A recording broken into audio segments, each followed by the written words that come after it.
Karena itu ketika Allah mintakan kita untuk ibadah pun, sholat, selain tadi diminta patuh sebagai hamba, diminta taat sebagai hamba, puncaknya hikmah yang kedua adalah kebahagiaan. Silahkan ibu cek dalam panggilan azan ketika diminta sholat, hayya 'alas sholat, ayo sholat. Apakah kalimat azan berhenti sampai di situ? Tidak. Teruskan setelah itu apa? Hayya 'alal falah. Falah itu artinya apa? Falah itu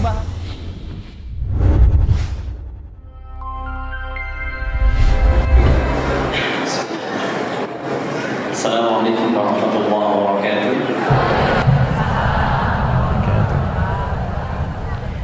Alhamdulillahi rabbil alamin. Wassalatu wassalamu ala rasulil karim an-nabiyil amin sayyidina Muhammadin wa ala alihi wa sahbihi wa ummatihi ila yaumiddin. Amma ba'd.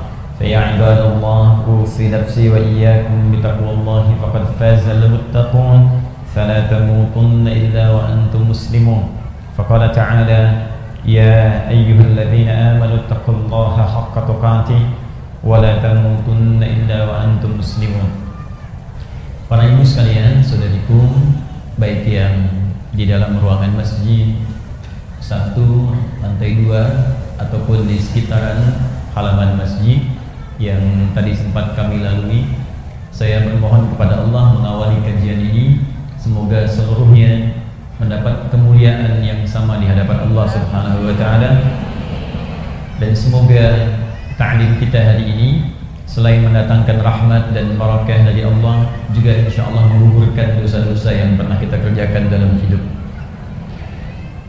Ibu sekalian, teman-teman yang insyaallah senantiasa mendapatkan rahmat Allah Subhanahu wa taala, hari ini kita akan lanjutkan kajian kita terkait dengan faidah atau manfaat ilmu dan pengaruhnya terhadap akhlak. Karena ada beberapa tinjauan-tinjauan kekinian yang nampaknya agak bergeser dari keterangan Al-Quran, bahkan bergeser dari misi utama kenabian Rasulullah SAW. Jadi ketika Nabi SAW, saya ingatkan kembali, mulai diutus oleh Allah untuk menjadi Rasul dan membimbing umat kemudian ke arah yang lebih baik, oleh Allah kemudian diberikan batasan-batasan misinya, batasan-batasan tugasnya. Bahkan tugas ini pun 30 generasi, saya tidak katakan 30 tahun ya, 30 generasi. Satu generasi itu bisa ribuan tahun masanya. Itu sudah ditunjukkan oleh Allah melalui doa Nabi Ibrahim dan doa Nabi Ismail alaihi wassalam. Nanti akan lahir seorang Rasul membawa misi-misi yang utama. Itu disebutkan di Al-Quran surah kedua Al-Baqarah ayat 129 ya, paling kiri sebelah atas di mushaf. Quran surah kedua Al-Baqarah ayat 129. Perhatikan kalimatnya, Rabbana wab'ats fihim rasulan minhum. Ya Allah, mohon nanti utus, lahirkan seorang Rasul yang terlahir di lingkungan sekitaran penduduk sini dekat Ka'bah. Jadi Nabi Ibrahim, Nabi Ismail berdoa bermohon kepada Allah agar kelak nanti lahir Rasul spesial, Rasul istimewa. Karena Rasulnya istimewa, maka dia mesti lahir di tempat yang paling istimewa di bumi. Tidak ada tempat yang paling istimewa di bumi kecuali Ka'bah Al-Musyarrafah. Karena itu saat Ka'bah pertama kali kemudian disebutkan dalam Al-Quran, itu terkait berkelindan dengan keberkahan di dalamnya. Yuk kita ambil Quran surah ketiga misal, Ali Imran ayat ke-96 sampai 97. Inna awwala baitin wudi'a lin-nasi lalladzi bi Bakkah mubarakah. Sungguh rumah pertama, tempat pertama di muka bumi yang dibangunkan untuk manusia. Jadi saking spesialnya, bukan manusia yang bangun, tapi dibangunkan untuk manusia. Jadi kalau kita kan biasa bangun rumah, yang bangun tukang, kan? Yang bangun manusia. Tapi yang ini tidak, dibangunkan untuk manusia, bukan manusia yang bangun. Dan sekitarannya penuh dengan keberkahan. Ya, Quran surah kedua Al-Baqarah ayat ke-126. Ya, paling kanan sebelah bawah di mushaf. Wa idh qala Ibrahim rabbij'al hadza baladan amina warzuq ahlahu minat thamarati man amana minhum billahi wal yaumil akhir. Ketika Nabi Ibrahim berdoa, ya Allah, mohon jadikan negeri ini, ya sekitaran Ka'bah, Makkah dan sekitarannya, tempat yang paling menenteramkan di bumi. Karena itu ibu sekalian, teman-teman kalau datang ke Makkah, itu punya masalah sebesar apapun, di depan Ka'bah itu bisa hilang. Tiba-tiba yang keluar air mata aja, hati tenang. Ibu nggak percaya silahkan. Ibu sedang punya persoalan, sedang punya masalah, masuk rumah nggak enak, lihat TV nggak nyaman, lihat suami gelisah. Tapi di depan Ka'bah itu bisa hilang, bisa tenang gitu, bahkan bisa bikin status. Ternyata ini yang bisa menenangkan hatiku, ceplik gitu ya. Orang tawaf dia foto. Sebentar. Nah, ini jaminan. Jadi satu-satunya tempat di bumi, satu yang bisa mendatangkan ketenangan, yang kedua saking berkahnya, itu kan tempatnya tandus, Bu. Ya, para akhwat sekalian, tempat itu tandus. Tempat itu tandus, panas luar biasa, bebatuannya sifatnya padat. Jadi kalau teman-teman main ke Mekah, ya saya doakan insyaallah yang belum pernah haji atau umrah bisa berangkat lebih cepat ya. Ya. Dan tidak cukup dengan amin, nabung. Siapkan dari sekarang, nabung. Amin amin, kalau nggak ada persiapan nggak akan terwujud sampai kiamat, kurang 2 hari. Sehari lagi buat persiapan lah, taubat minimal. Baik, saya kembalikan. Itu tempat tandus, bahkan air juga sulit, bebatuannya sifatnya padat.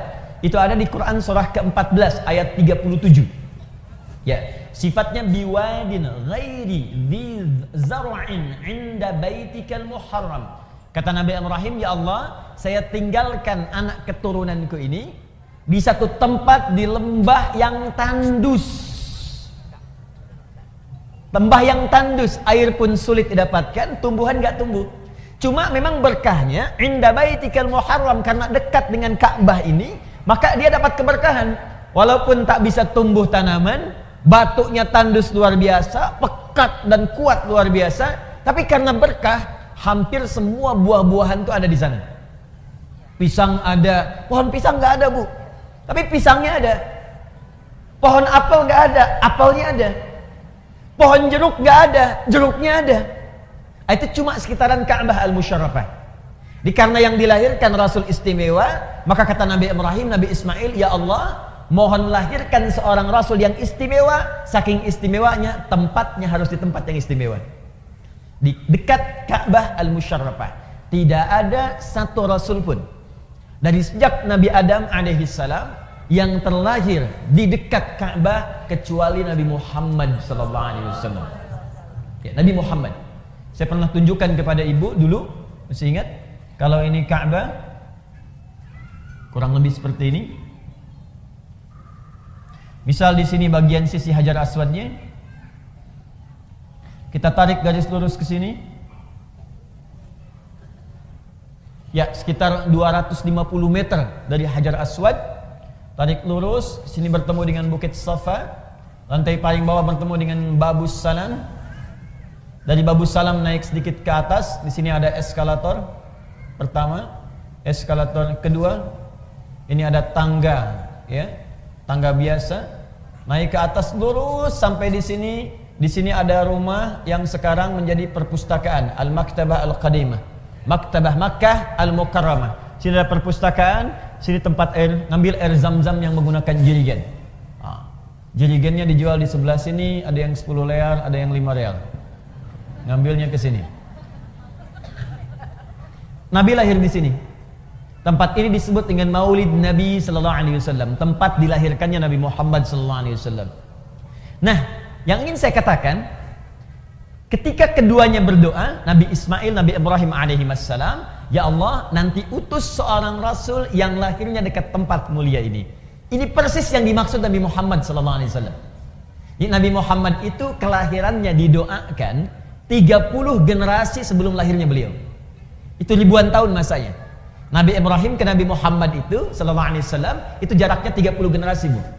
Ya, Muhammad bin Abdullah bin Abdul Muttalib bin Hashim bin Abdul Manaf bin Qusay bin Murrah bin Kilab bin Ka'ab bin Ghalib bin Fihir bin Malik bin Nadar bin Kinana bin Khuzaimah bin Mudrikah bin Ilyas bin Nizar bin Mudar bin Ma'ad bin Adnan bin Addi bin Adri bin Muqawwam bin Nahur bin Tarikh bin Ya'rub bin Yasjub bin Nabit bin Ismail alaihissalam bin Ibrahim alaihissalam. 30. Ayo diulang. 30 generasi. Nah, apa yang terkait dengan pembahasan kita saat ini? Ketika kemudian berdoa, tidak sekedar berdoa Rasulnya lahir, tapi juga meminta kepada Allah membawa misi yang utama. Apa misinya?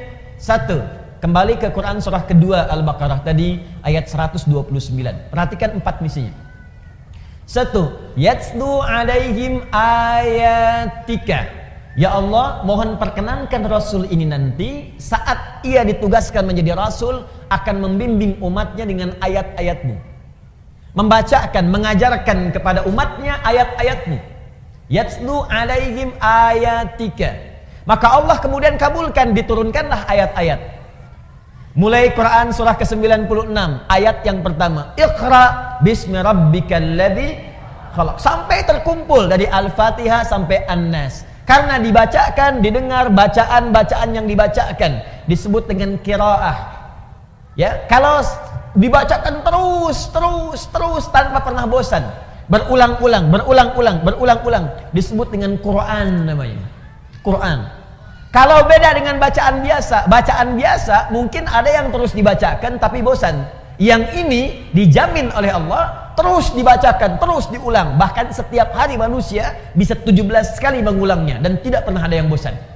Maka tambah alif lam di depannya menjadi Al-Quran.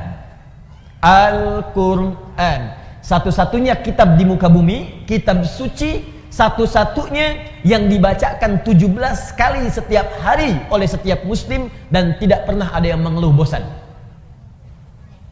Ibu, siapa yang baca Quran 15 kali sehari? Banyakan Ustaz. Baik. Yang 1 kali sehari baca Quran? Ada? Boleh angkat tangan? Masya Allah. 2 kali sehari? Masya Allah. 3 kali sehari? Tidak ada. Berarti ibu sholatnya cuma sekali, 1 rakaat.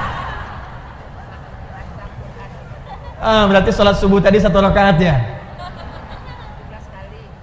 Kan kita baca Al-Fatihah 17 kali sehari. Al-Fatihah Al-Quran bukan? Al-Quran dibaca pasti 17 kali sehari karena jumlah rakaat sholat itu 17 rakaat. Jadi kalau ada yang baca Al-Fatihah cuma sekali sehari, itu artinya sholat subuhnya 1 rakaat. Nah, kembali ke sini. Bukankah semua isi Al-Quran disebut ayat? Ya kan? Al-Fatihah 7 ayat, Al-Baqarah 286 ayat, Ali Imran 200 ayat, An-Nisa 176 ayat. Perhatikan doa Nabi Ibrahim tadi. Yatslu alaihim ayatika, ayat. Ya Allah, mohon utus nanti seorang Rasul yang akan mengajarkan pada umatnya ayat-ayatmu. Maka turunlah Al-Quran, disebut isinya dengan ayat, dikabulkan bagian pertama. Jelas? Nah, karena ini isi Al-Quran seluruhnya itu bimbingan hidup, diajarkan oleh Nabi pada kita. Nah, saat Nabi mengajarkan kepada kita itu, tuntunan Nabi ketika mengajarkan kepada kita dijelaskan oleh Nabi, maka terkumpulah ajaran-ajaran Nabi. Kumpulan dari sesuatu ajaran disebut dengan kitab namanya. Baik, teruskan ayatnya. Rabbana wab'ats fihim rasulan minhum yatslu alaihim ayatika wa yu'allimuhumul kitab. Saya ulang. 1 ayat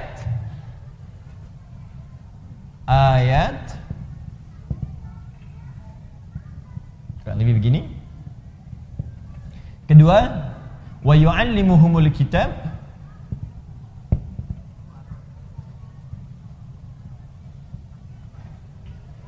Contoh. Tahan, nanti ibu akan paham ketika saya selesaikan di akhir apa yang saya maksudkan. Baik, ibu sekalian, para akhwat, kata Nabi Ibrahim, Nabi Ismail, ya Allah, utus seorang Rasul dan turunkan ayat kepada Rasul ini untuk mengajarkan umatnya. Maka Allah turunkan. Ada ayat misalnya tentang sholat, bimbingan, bagaimana cara menyembah Allah subhanahu wa ta'ala. Turun Quran surah kedua Al-Baqarah ayat ke-43. Wa aqimus shalah, tunaikan salat. Ayatnya kan turun kan? Maka turun ayat. Makanya tidak boleh kita beribadah kalau tidak ada ayatnya. Tidak ada dalilnya. Baik itu ayat dari Allah atau petunjuk dari Nabi. Jadi kalau ibadah itu saking sayangnya Allah, kamu gak usah banyak-banyak ibadahnya. Ini yang saya tunjukkan aja, kamu kerjakan. Jadi dalam ibadah itu gak boleh kreatif. Ya. Apa yang Allah tunjukkan, saking inginnya Allah mudah dan gak capek ibadah kita. Ini aja kerjakan nih, turun. Nah, cuma kan gak cukup dengan ayat. Wa aqimus shalah, tunaikan salat. Orang bertanya, ya Rasulullah, bagaimana cara salatnya? Gak cukup dengan turun ayat, ayo kerjakan salat, caranya bagaimana? Maka yang kedua kemudian turunlah kalimat wa yu'allimuhumul kitab, ajarkan caranya. Maka diajarkan oleh Nabi dari mulai takbir sampai dengan salam. Turun ayat, kerjakan salat. Bagaimana caranya? Ditunjukkan oleh Nabi. Begini cara takbirnya, ya, begini cara sedekapnya, begini cara rukuknya, begini cara sujudnya sampai dengan salamnya. Dikabulkan. Doa yang kedua Nabi Ibrahim, Nabi Ismail dikabulkan oleh Allah Subhanahu wa taala. Maka ajaran Nabi menerangkan Alkitab itu sekarang disebut dengan hadis, prakteknya disebut dengan sunnah namanya. Pelan-pelan. Kumpulan ayat tadi disebut apa? Al-Quran. Baik. Penjelasan Al-Quran dari Nabi disebut apa tadi? Hadis. Prakteknya disebut apa? Sunnah. Sunnah. Dalilnya dari Al-Quran, penjelasannya dari sunnah Nabi SAW. Maka kalau ibu ingin bertanya bagaimana cara sholat, lihat keterangan Nabi, lihat sunnahnya Nabi.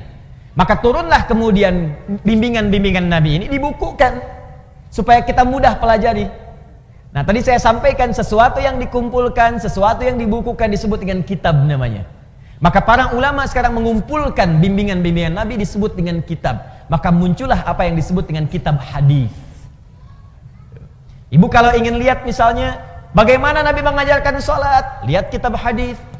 Buka Sahih Muslim misalnya, ya, di Kitabus Shalah bab tentang sholat, nomor hadis 397 misal, ya.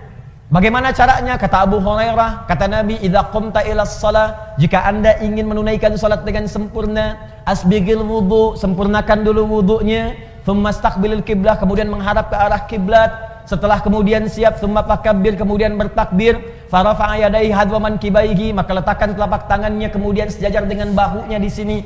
Di An-Nasai nomor hadis 1101, boleh kemudian jempolnya mendekat kepada daun telinga, boleh menempel. Kemudian fawadha'a yadahul yumna 'alal yusra, maka letakkan telapak tangan yang kanan di punggung yang kiri begini.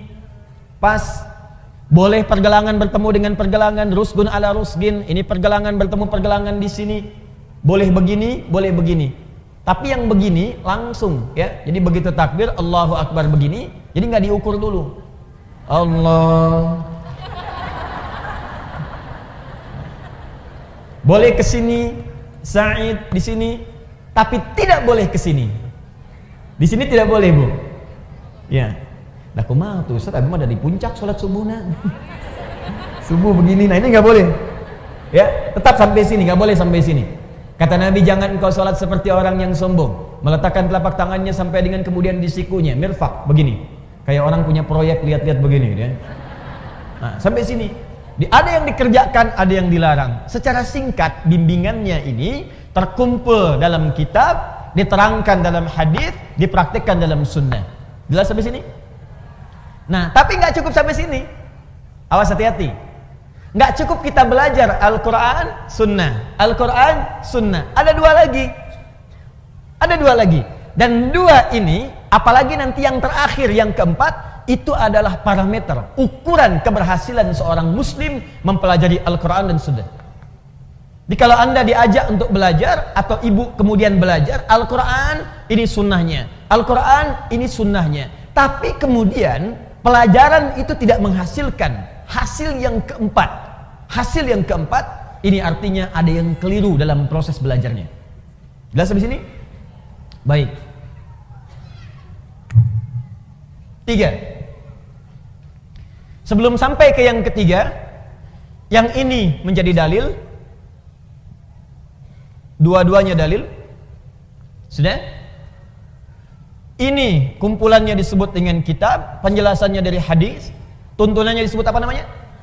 Sunnah. Ilmunya disebut dengan fiqih namanya. Ilmunya disebut dengan fiqih. Seperti ini. Fiqh. Tahan pelan-pelan. Ini penting saya terangkan dulu fiqih. Nah, kenapa saya sebutkan fiqih? Karena nanti di fikih ini ada kaitan dengan yang ketiga. Ini tugas Nabi yang ketiga. Apa itu? Wal hikmah. Mengajarkan hikmah di balik setiap ketentuan yang tertuang dalam Al-Quran dan Sunnah tadi. Hikmah. Esensi dari setiap perintah yang Allah kemudian sampaikan dan Nabi jelaskan. Hikmahnya apa? Esensinya apa? Fungsinya apa? Contoh, ibu fokus misalnya tadi kembalikan ke sholat. Kita ingin menunaikan sholat.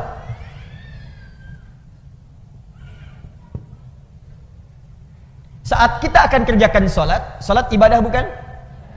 Ibadah. Karena sholat masuk kategori ibadah, maka kita harus melihat ada dalilnya enggak ini. Jelas? Ada ustaz, kita keluarkan satu. Quran surah kedua misal. Ayat 43. Paling kanan pertengahan. Wa aqimus shalah, dan tunaikan oleh kalian salat. Karena ada perintah tunaikan salat, maka kita siap mengerjakan salat. Kemudian yang kedua, caranya bagaimana? Fikih. Caranya, tuntunannya. Maka kita buka keterangan dari Nabi seperti apa Nabi mengajarkan kita sholat. Kita keluarkan misal buka kitab tentang hadis. Kita ambil misalnya di sini Sahih Bukhari dan Muslim, Al-Bukhari dan Muslim. Misal Al-Bukhari nomor hadis 711. Kemudian riwayat Muslim nomor hadis 397, riwayatnya dari sahabat Abu Hurairah. Abu Hurairah ini menerima kemudian peristiwanya dari Khalad bin Rafi Az-Zuraiqi. Khalad. Ada yang menyebut Khalid, ya, Khalad bin Rafi. Hadisnya sahih. Fokus. Ini perintah salatnya. Ini caranya. Kemudian yang terakhir, bagian ketiga, hikmahnya. Apa hikmah di balik perintah salat itu? Apa esensinya? Kenapa kita diminta salat? Fokus baik-baik. Kenapa kita diminta sholat? Toh tidak sholat pun tetap kita menjadi hamba Allah. Tapi kenapa kemudian kita diminta menunaikan sholat? Hikmahnya apa? Esensinya apa? Fungsinya apa? Nah ibu sekalian, dalam hal hikmah ini selalu terkait dengan bagian yang keempat. Fokus baik-baik. Tidak pernah diperintahkan seorang hamba untuk menunaikan ibadah kecuali memiliki hikmah, esensi, makna terkait dengan aspek yang keempat. Al-akhlaq. Akhlaq.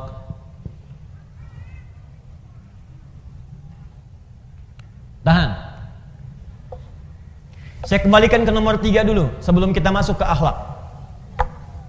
1. Buka Quran surah ke-20. Ayat yang ke-14. Ada? Quran surah Taha, ya? Ma anzalna ilaikal Qur'ana litashqa. Ayat ke-14. 14. Innani anallah. Ada? Innani anallah la ilaha illa ana fa'budni. Ada? Wa aqimis salata li dzikri. Ada? Baik, sekarang perhatikan baik-baik. Ibu sekalian, yang Tuhan itu siapa? Allah. Pencipta kita siapa? Yang hamba siapa? Kita, manusia. Apa yang membedakan antara Tuhan Khalik yang menciptakan kita dengan kita hamba yang diciptakan? Mesti ada beda. Apa beda antara direktur dengan karyawan? Direktur memanage perusahaan, memberikan perintah, karyawan mengeksekusi. Apa beda tuan rumah dengan asisten rumah tangga? Tuan rumah mengatur, memberikan perintah, asisten rumah tangga mengeksekusi, gitu kan? Apa beda antara Allah Rabbun, Tuhan, Khalid, dengan manusia sebagai hamba, maka bedanya mesti ada perbedaan di antara keduanya. Allah yang disembah, manusia yang harus menyembah. Allah yang diibadahi, manusia yang harus ibadah. Karena itu ketika Allah mengatakan saya Tuhan, lihat ayatnya. Innani anallah, kata Allah, saya Allah. La ilaha illa ana, tidak ada Tuhan selain saya. Yang Tuhan cuma saya, kata Allah, yang lain bukan Tuhan. Yang Tuhan cuma saya, kata Allah, yang lain bukan Tuhan. Nah, kalau engkau yakin saya Tuhan, kata Allah, maka buktikan keyakinanmu itu. Bagaimana cara membuktikannya? Fa'budni, sembah saya. Sembah, kalau memang yakin Allah Tuhan, ya buktikan.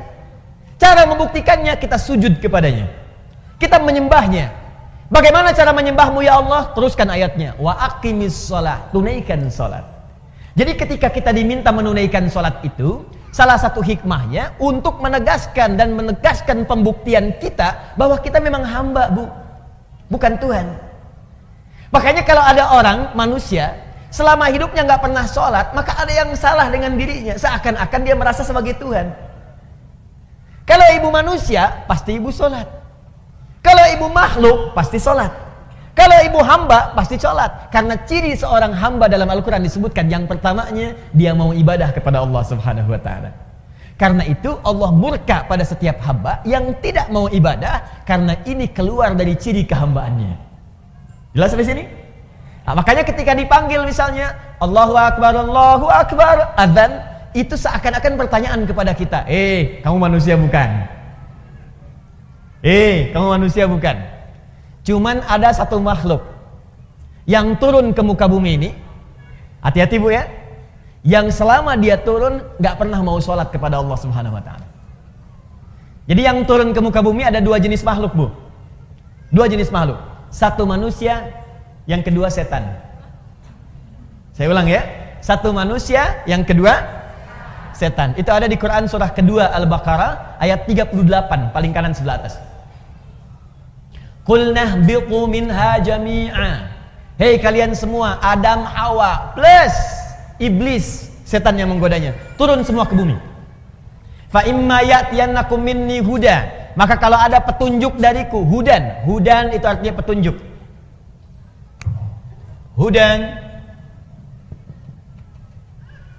Petunjuk untuk sholat, petunjuk untuk zakat, petunjuk untuk puasa, petunjuk untuk bahagia, petunjuk untuk senang. Kata Allah, kalau ada petunjuk dariku, hudan namanya. Makanya ketika Allah menyebutkan kalimat hudan pertama dalam Al-Quran, dia bersanding dengan sholat. Buka Quran surah kedua Al-Baqarah ayat 2-3. Dzalikal kitabu la raiba fi hudan lil muttaqin. Apa makna hudan itu? Ayat 3-nya. Alladzina yu'minuna bil ghaib wa yuqimunas salat. Di antara penjelasan hudan itu detilnya adalah salat. Kata Allah, turun semua ke bumi. Kalau ada petunjuk dariku untuk kebahagiaan kamu, kalau ada petunjuk dariku untuk kenyamanan kamu, kalau ada petunjuk dariku untuk kesuksesan kamu hidup di dunia. Jadi Masya Allah, ini kalau kita tahu tentang konsep ini, maka tidak ada sedetik pun dalam hidup kita kecuali ingin syukur saja pada Allah. Jadi ketika Nabi Adam dan istrinya Hawa diturunkan dan melahirkan kita kemudian hari, itu Allah menginginkan kita hidup di dunia ini hidupnya senang bu, bahagia. Ini gak pernah ada keterangan di Quran Allah menginginkan kamu susah, itu gak ada. Di semua makhluk yang tinggal di bumi yang namanya manusia itu, ketika dia terlahir kata Allah, saya ingin kamu bahagia, saya ingin kamu senang, nanti yang abadi nanti di akhirat. Tapi kamu dapatkan dulu percikannya saat di dunia, percikan kebahagiaan. Ayo, kalau berumah tangga bahagia, kalau bekerja bahagia, jadi anak bahagia, jadi istri bahagia, jadi ibu bahagia. Itu begitu pertama lahir, misinya misi kebahagiaan. Jadi kalau ada manusia yang tidak bahagia, yang salah bukan Allah, yang salah manusianya sendiri. Kenapa? Karena tidak mengikuti petunjuk kebahagiaan yang telah Allah tetapkan. Kan begitu Adam diturunkan, kata Allah, ini saya berikan petunjuk, petunjuknya petunjuk bahagia. Kalau kamu ikuti petunjuk ini, hidupmu selama di dunia, jadi apapun engkau akan bahagia. Jadi dokter yang bahagia. Jadi ibu rumah tangga yang bahagia. Jadi pekerja yang bahagia. Jadi anak yang bahagia. Karena itu dalam Al-Quran semua ada tuntunan tentang ibu, tentang anak, tentang istri, puncaknya kebahagiaan. Karena itu ketika Allah mintakan kita untuk ibadah pun, sholat, selain tadi diminta patuh sebagai hamba, diminta taat sebagai hamba, puncaknya hikmah yang kedua adalah kebahagiaan. Silahkan ibu cek dalam panggilan azan ketika diminta sholat, hayya 'alas sholat, ayo sholat. Apakah kalimat azan berhenti sampai di situ? Tidak. Teruskan setelah itu apa? Hayya 'alal falah. Falah itu artinya apa? Falah itu bahagia, falah itu sukses, falah itu beruntung. Jadi begitu kita dipanggil sholat, Allahu Akbar, Allahu Akbar, kata Allah, yang merasa hamba, ayo sholat. Kalau nggak merasa hamba, ya nggak sholat. Berarti kalau ada yang tidak sholat, dia merasa dirinya bukan hamba. Cuman satu di antara dua makhluk, yang satu sholat, yang satu tidak. Yang sholat itu manusia, Adam dan Hawa. Yang tidak sholat adalah setan. Makanya setan itu ketika dia mendengar suara adzan, Allahu Akbar, Allahu Akbar. Abu Daud nomor hadis 857. Fafarra syaitanu wa alaihi dhuratun. Maka setan ketika mendengar suara adzan langsung lari terbirit-birit saking tidak inginnya mendengar suara adzan. Jadi kalau ada yang alergi dengan adzan, suara apa ini? Berisik sekali. Laguku lebih indah daripada adzanmu, misal. Nah, ini sama dengan bukan saya yang bilang, awas hati-hati. Awas, nggak boleh saya jadi tersangka. Awas, hati-hati. Bukan saya yang bilang. Ini sama dengan dia sedang dipengaruhi oleh setan. Karena hakikatnya manusia. Mesti beda. Jadi kalau ibu ingin bedakan, ibu itu manusia apa setan, gampang. Satu, manusia itu pasti sholat. Ini gampang aja. Kalau ibu sedang sholat, misalnya Allahu Akbar, ada yang tidak sholat, setan. Bukan. Ini artinya dia sedang tidak sadar dengan kehambaannya. Jelas sampai sini? Maka jangan ikut-ikutan setan, Bu. Jangan bersaing dengan setan. Setan itu profesional dalam urusan maksiat. Dan sangat sempurna, perfect dalam urusan meninggalkan ibadah. Jadi kalau ibu sudah nggak mau ibadah, ibu sudah telat, ketinggalan, udah ada setan yang duluan. Dan jangan bersaing, ibu nggak akan menang. Nggak akan menang. Karena itu lebih baik kita menjadi manusia yang seutuhnya. Jelas? Hayya 'alal falah. Hikmah yang kedua, setiap ibadah melahirkan kebahagiaan. Makanya semua orang-orang yang ibadah itu pangkal pertama kebahagiaan itu ketenangan, Bu. Ketenangan. Mustahil orang bisa bahagia kalau tidak tenang. Ibu pilih mana ya? Kaya tapi gelisah atau miskin tapi tenang. Tidak ada pilihan ketiga, nggak usah maksa. Kaya tapi gelisah atau miskin tapi tenang. Ayo. Anggrek. Kaya tapi tenang. Kaya tapi tenang. Ya itulah ibu-ibu. Selalu ada pilihan yang ketiga. Mau ke majelis taklim, ikut pengajian, datang pada suami, wah bawa proposal tentang warna baju, kan? Satu merah, yang kedua biru. Masya Allah. Ayah, mana yang paling bagus ya? Merah atau biru? Kayaknya biru deh, Mak. Kayaknya merah deh, Ayah. Nanya tapi udah punya pilihan. Ya. Masih mending kalau dipakai, begitu keluar kuning. Selalu ada pilihan yang ketiga. Gak apa-apa. Gak apa-apa. Nah, kebahagiaan itu pangkalnya ketenangan. Jadi mustahil ada orang bahagia kalau nggak tenang, itu mustahil. Karena itu hikmah ibadah, itu setiap kita menunaikan ibadah pasti ada ketenangan. Ibu kalau nggak percaya silakan. Ibu kalau sedang baca Quran tenang nggak? Tenang. Baca Quran ibadah bukan? Ibu kalau sedang berdoa tenang nggak? Tenang. Jadi berdoa itu walaupun solusi belum datang, tapi ketenangan tiba. Ya Allah, berikan kecerdasan pada anakku. Ya Allah, luluskan ia dalam ujiannya esok. Ujiannya baru besok, tapi ketenangannya sudah ada. Ya Allah, lancarkan pekerjaan suamiku, ya Allah. Ya Allah, tenangkan keadaan jiwa-jiwa kami. Jadi pekerjaan baru besok dikerjakan, tapi ketenangannya sudah tiba. Semua ibadah, pangkal pertamanya melahirkan ketenangan. Makanya ada rumus dalam perkataan para ulama, ibu, kalau sedang tidak tenang, sedang gelisah dalam urusan dunia, ibu berdoa. Atau ibadah. Pilih jenisnya yang mudah kita kerjakan. Misal di rumah tangga ada persoalan, alih-alih ibu bikin status yang tidak jelas. Sekarang banyak peluang dilakukan di media sosial. Ya lebih baik ibu kerjakan ibadah, ambil wudhu, menghadap ke kiblat, buka mushaf, baca. Walaupun solusi belum datang, tapi ketenangan itu akan tiba. Ustadz kalau nulis statusnya sambil baca musab gimana? Sama aja salah tuh. Kamu tidak seperti yang aku kira. Nungguin komen gitu kan sampai maghrib. Baca Quran, doa, sholat. Ya, lakukan pekerjaan itu, ketenangan akan tiba. Nah, itu yang dimaksud dengan hikmah, esensinya. Nah, tapi ada puncak hikmah. Ini tujuan yang paling tinggi di balik semua perintah ibadah. Dan ini misi yang paling puncak dari setiap misi kerasulan Nabi Muhammad SAW. Fokus baik-baik. Bahkan saking pentingnya misi ini, Nabi sendiri yang menegaskan dengan lisannya. Kalau Adi Hidayat yang menyampaikan, Anda boleh ragukan atau tinggalkan. Tapi kalau Nabi yang sampaikan, beliau Shadiqul Amin. Orang yang tidak pernah keliru dan terpercaya dalam hidupnya.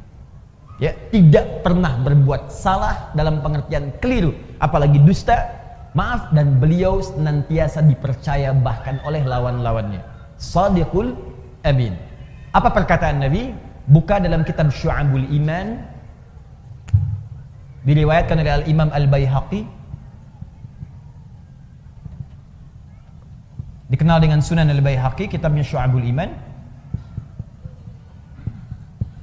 nomor hadis 2009 sampai 2010. Fokus. Innama bu'ithu liutammima salihal akhlaq. Sungguh misi utamaku. Fokus. Misi utamaku ketika aku diutus ke muka bumi ini adalah untuk menyempurnakan kemuliaan akhlak. Untuk menyempurnakan kemuliaan akhlak. Jadi misi utama Nabi, kenapa diturunkan Al-Quran kepada Nabi? Untuk membimbing umatnya supaya berakhlak mulia. Kenapa Nabi menjelaskan lewat hadis? Supaya umatnya berakhlak mulia. Kenapa ada hikmah di balik ibadah? Supaya dengan hikmah itu dibimbing kepada akhlak yang mulia. Puncaknya ini. Kalau ada orang jujur di bumi, umat Islam mesti lebih jujur. Kalau ada orang tawadhu di bumi, umat Islam mesti yang paling tawadhu. Kalau ada orang sabar di bumi, umat Islam mesti yang paling sabar. Kesempurnaan akhlak. Karena itu, perhatikan baik-baik. Bagian keempat ini, lihat puncaknya. Kembalikan ke Al-Baqarah 129. Rabbana wab'ats fihim rasulan minhum yatslu 'alaihim ayatika, ayat sudah. Wa yu'allimuhumul kitab, kitab sudah. Wal hikmah, hikmah sudah. Yang keempat, wa yuzakkihim, dan menjadikan hati mereka bersih, suci. Kebersihan hati, kebersihan jiwa, itu yang disebut dengan puncak akhlak. Dalilnya, penegasannya di kitab Syu'abul Iman nomor hadis 2009 sampai 2010. Wa yuzakkihim, bersih jiwanya. Kalau jiwanya bersih, maka semua anggota tubuhnya pasti akan berbuat kebaikan. Perbuatan baik yang dikerjakan seluruh anggota tubuh itu yang disebut dengan akhlak namanya. Jelas sampai sini? Sekarang yuk kita buktikan. Saya agak pelan-pelan supaya kita mengerti. Fokus. Contoh sholat. Kembali. Ibadah bukan? Karena itu mesti ada apa? Dalil.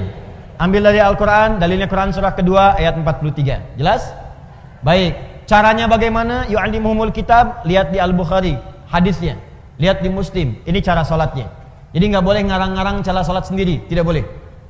Yang ketiga, hikmahnya apa? Tadi hikmahnya untuk pembuktian kita sebagai seorang hamba. Misal dalilnya Quran surah ke-20 ayat ke-14.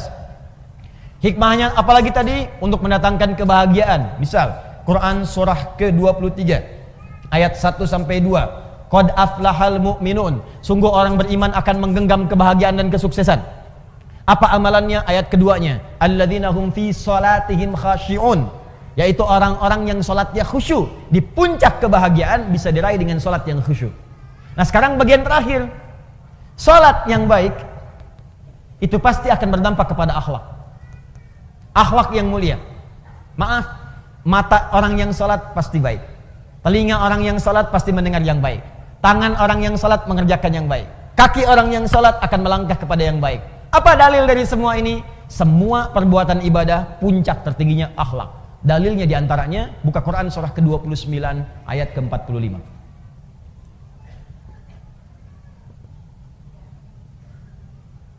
Al-Ankabut ayat 45.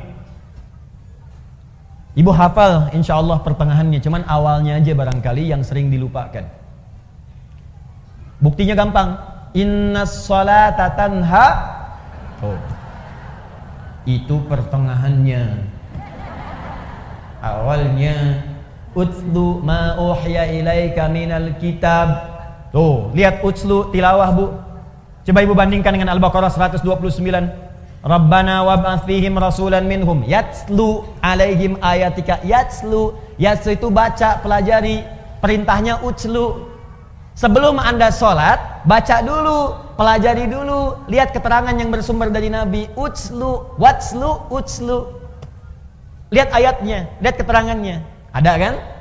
Terus utslu ma uhiya ilaika minal kitab. Kitab ada lagi disebutkan. Ya, Rabbana wab'ats fihim rasulan minhum yatslu utslu. Yatslu alaihim ayatika wa yu'allimuhumul kitab. Kitab disebutkan lagi. Utslu ma uhiya ilaika minal kitab. Kata Al-Qur'an, ibu sebelum sholat jangan tergesa-gesa untuk sholat. Keluarkan dulu semua tuntunan dari Nabi bagaimana cara sholat yang baik. Pahami bacaannya. Utslu itu punya 3 arti dari kata tilawah. Utslu dari kata tilawah punya 3 arti. 1, baca. 2, pahami yang dibaca. 3, amalkan yang dipahami itu. Tilawah namanya. Makanya kalau ada orang baca Quran, supaya kita paham, di sampingnya kan ada yang menerjemahkan kan? Siapa yang menerjemahkan itu? Sari tilawah. Sebetulnya orang Arab itu tidak mengenal sari, kenalnya tilawah. Tilawah. Cuman mungkin di Indonesia yang pertama kali tilawah itu Bu Sari. Makanya disebut sari tilawah. Ya, coba kalau Adi, mungkin Adi tilawah gitu ya, atau Daan tilawah gitu. Bisa. Ya. Jadi enggak, sari tilawah itu sebetulnya tambahan sarinya. Ya, sari tilawah, sarinya itu tambahan. Yang betulnya tilawahnya. Cuman karena mungkin pertama kali yang tilawah Bu Sari, makanya sari tilawah. Tapi poinnya, kenapa ada sari tilawah? Supaya bisa memahamkan kepada kita apa yang dimaksud bacaan tadi. Nah, persis sama dalam sholat. Kata Allah sebelum sholat, baca dulu bacaan sholat. Pahami dulu. Memahami sesuatu disebut fikih namanya. Ini. Bisa tulis. Fikih. Makanya kalau ibu belajar tentang hukum ibadah, itu pasti semua fikih. Nggak ada tulisan ilmu, fikih. Coba ibu cari ya, buku tentang sholat, pasti judulnya fikih sholat. Tentang zakat, fikih zakat. Tentang haji umrah, fikih haji. Ibu nggak akan temukan buku judulnya ilmu sholat. Nggak ada.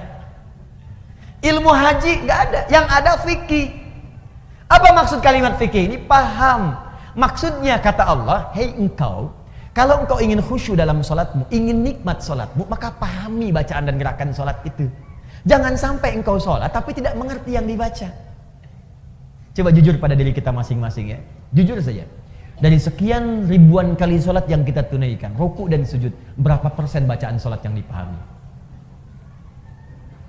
Tuh. Katanya ibu pengen khusyuk tapi nggak ngerti yang dilakukan, bagaimana bisa khusyuk? Ruku tapi nggak paham bacaan ruku. Sujud nggak ngerti bacaan sujud, mustahil kita bisa mendapatkan kekhusyuan itu. Nah, ini bagian pertama, utslu ma uhya ilaika minal kitab. Ini kitab ini. Kemudian wa aqimis shalah, setelah paham tadi bacaan gerakannya, tunaikan salat. Ini. Sekarang perhatikan, apa hikmah tertinggi dari salat itu? Teruskan ayatnya. Innas sholata tanha 'anil fahsya. Itulah akhlak. Kata Allah, kalau sholat seseorang benar, maka ukurannya adalah dia akan terbebas dari perbuatan keji dan munkar. Di sholat yang ditunaikan dengan benar. Sholat yang ditunaikan dengan benar. Ada alif lamnya, Bu. Ingat ya, ada alif lamnya. Kalau tidak ada alif lamnya, sholat itu artinya umum, sholatnya bebas. Ibu mau cepat-cepat, mau lambat silahkan, mau khusyuk, mau tidak bebas. Tapi kalau ada alif lamnya disebut alif lam ma'rifah, khusus sesuai ketentuan. Dan semua bacaan sholat dalam Al-Quran, semua bacaan sholat, kalimat sholat dalam Al-Quran yang bermakna ibadah, dari mulai takbir sampai dengan salam, seluruhnya menggunakan alif lam.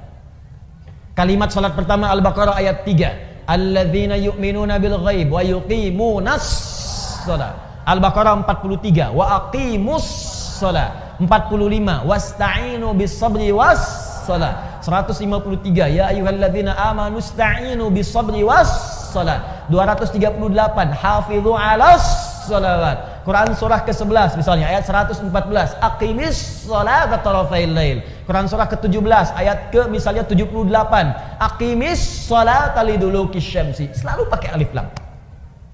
Itu artinya kalau kita sholat mesti benar. Nah, kalau sholatnya benar, apa dampaknya dari situ? Akhlak. Tanha 'anil fahsya'i wal munkar. Maaf, semua orang baik itu sumber kebaikannya terbebas dari dua ini. Mohon izin Bu ya, kalau ibu anaknya, cucunya, atau kita sendiri ingin baik, rumusnya gampang. Bebaskan dari dua sumber ini. Tidak ada yang ketiga. Di keburukan itu cuma dua. Kalau bukan fahsya, pasti munkar. Kalau bukan fahsya, pasti munkar. Apa itu fahsya? Keji. Apa itu keji? Fahsya. Fahsya, keburukan yang bersumber dari syahwat. Pornografi, porno aksi, LGBT, yang jorok-jorok, yang kotor itu fahsya. Awas, hati-hati. Saya ulang ya. Pornografi, porno aksi, LGBT, homo, lesbi, transgender, sejenisnya itu fahsya namanya. Jadi mustahil ada orang sholat berbuat fahsya, mustahil. Makanya ketika seseorang sholatnya benar, itu pasti akan memberikan perisai pada dirinya dari perbuatan fahsya. Nih Bu ya, gak usah jauh-jauh. Kalau sholat kita benar, ibu lihat gambar di handphone, buka misalnya, ya.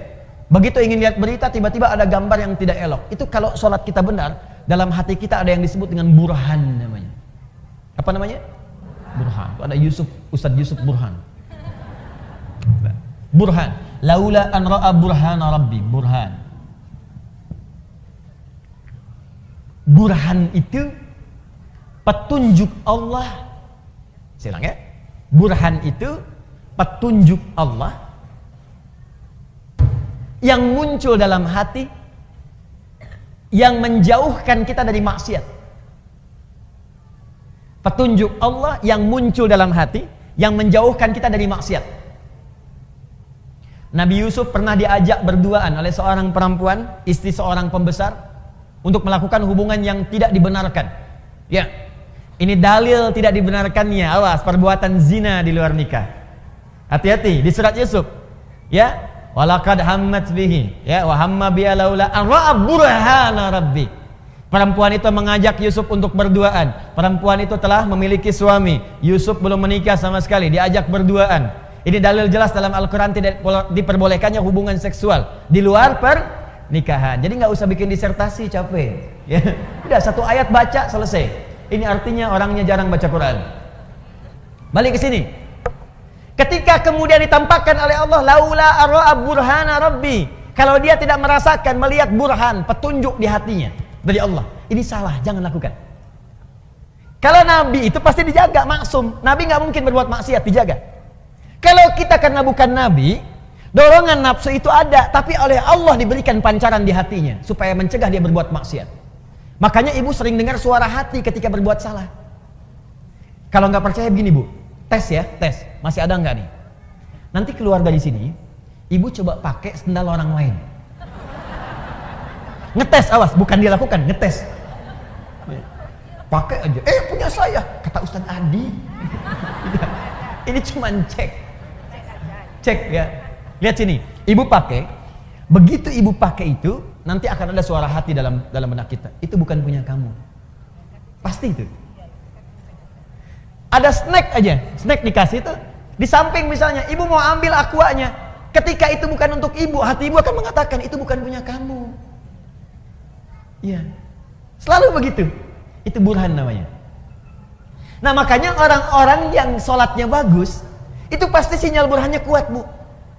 Nggak percaya silahkan. Semakin banyak sholatnya, semakin tinggi kualitasnya. Bahkan jangankan yang fardu, sholat sunnah dia buru, tahajud dia kerjakan, sholat duha dia lakukan, rawatib tidak pernah tinggal, sholat mutlak dia lakukan, semua jadi sholat dia koleksi. Kalau sudah dikerjakan semua ini, demi Allah saya katakan, mustahil dia akan berbuat fahsya, mustahil.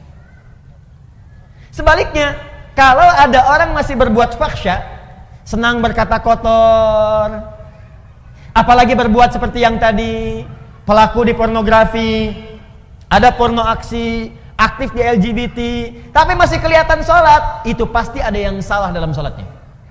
Ada yang keliru. Karena mustahil sholat itu bersanding dengan perbuatan maksiat, itu mustahil. Jari orang tahiyat tidak akan berbuat maksiat. Makanya misalnya yang menyimpang tadi, ada yang saudara kita sakit misalnya ya, yang homo, yang lesbi, kita doakan supaya sembuh, kita ajak untuk kembali. Kita doakan, berikan pendidikan supaya balik lagi. Nah, pelajaran supaya dia balik dalam aspek syariat itu, dalam hal tertentu dia nggak boleh kemudian menjadi pelaku. Contoh, imam. Homo nggak boleh jadi imam di kalangan orang normal, itu nggak boleh. Kenapa? Karena di antara syarat tidak terpenuhi, perilakunya tidak mencerminkan kemudian hasil dari perbuatan sholatnya. Dan ketika dia sholat, otomatis bisa mengganggu jamaah di belakangnya. Allahu Akbar.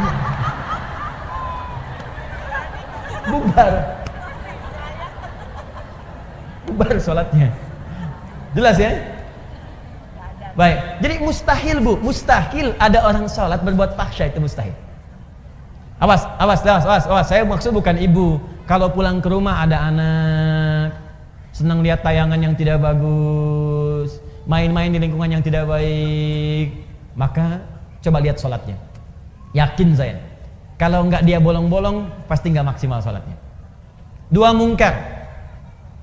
Mungkar perbuatan maksiat yang bersumber dari nafsu perut dan akal.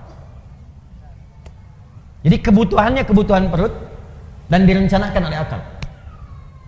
Misal mencuri, korupsi, mencela, berselisih, berdusta. Awas, itu mungkar.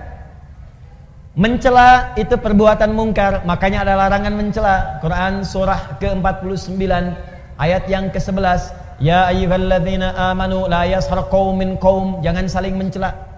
Gibah itu double, perbuatan mungkar dan fahsya. Gibah, Bu. Ya, bahasa kerennya gosip. Ya, makanya maksiat itu jangan dibikin keren, Bu. Jangan merubah kalimat maksiat menjadi kalimat yang halus, sehingga dengan halusnya kalimat itu seakan-akan perbuatan itu boleh. Jangan. Ibu katakan aja begitu. Sekarang kan misalnya Bu ya, maaf ya, mencuri sekarang kan dimodifikasi kalimatnya. Korupsi, udah aja sebut maling, itu jelas selesai. Kenapa yang ayam disebut maling, yang besar-besar disebut koruptor? Kan jadi kayak keren. Makanya ketika dibawa kemudian oleh petugas, gayanya kayak mau pergi ke hotel, bawa koper, bawa apa, rombongan gitu kan. Udah ada sebut maling, udah selesai. Ya. Orang-orang yang menjual diri, laki-lakinya, perempuannya sebut pezina. Ini diperbagus, karena diperbagus seakan-akan jadi boleh. Kupu-kupu malam. Jadi kalimatnya dibikin bagus, karena dibikin bagus itu seakan-akan menjadi boleh. Udah, maksiat pun langsung aja dibikin dengan kalimat yang jelas seketika. Kata Allah, la taqrabuz zina, zina. As-sariqu was-sariqatu, maling, pencuri, sebut dengan itu. Sehingga ketika kalimatnya itu keras disebutkan, dia akan jauhi. Bapak kamu maling ya? Bukan, koruptor. Karena dibikin bagus. Ya. Ibu kamu kok keluaran malam-malam? Dia kupu-kupu.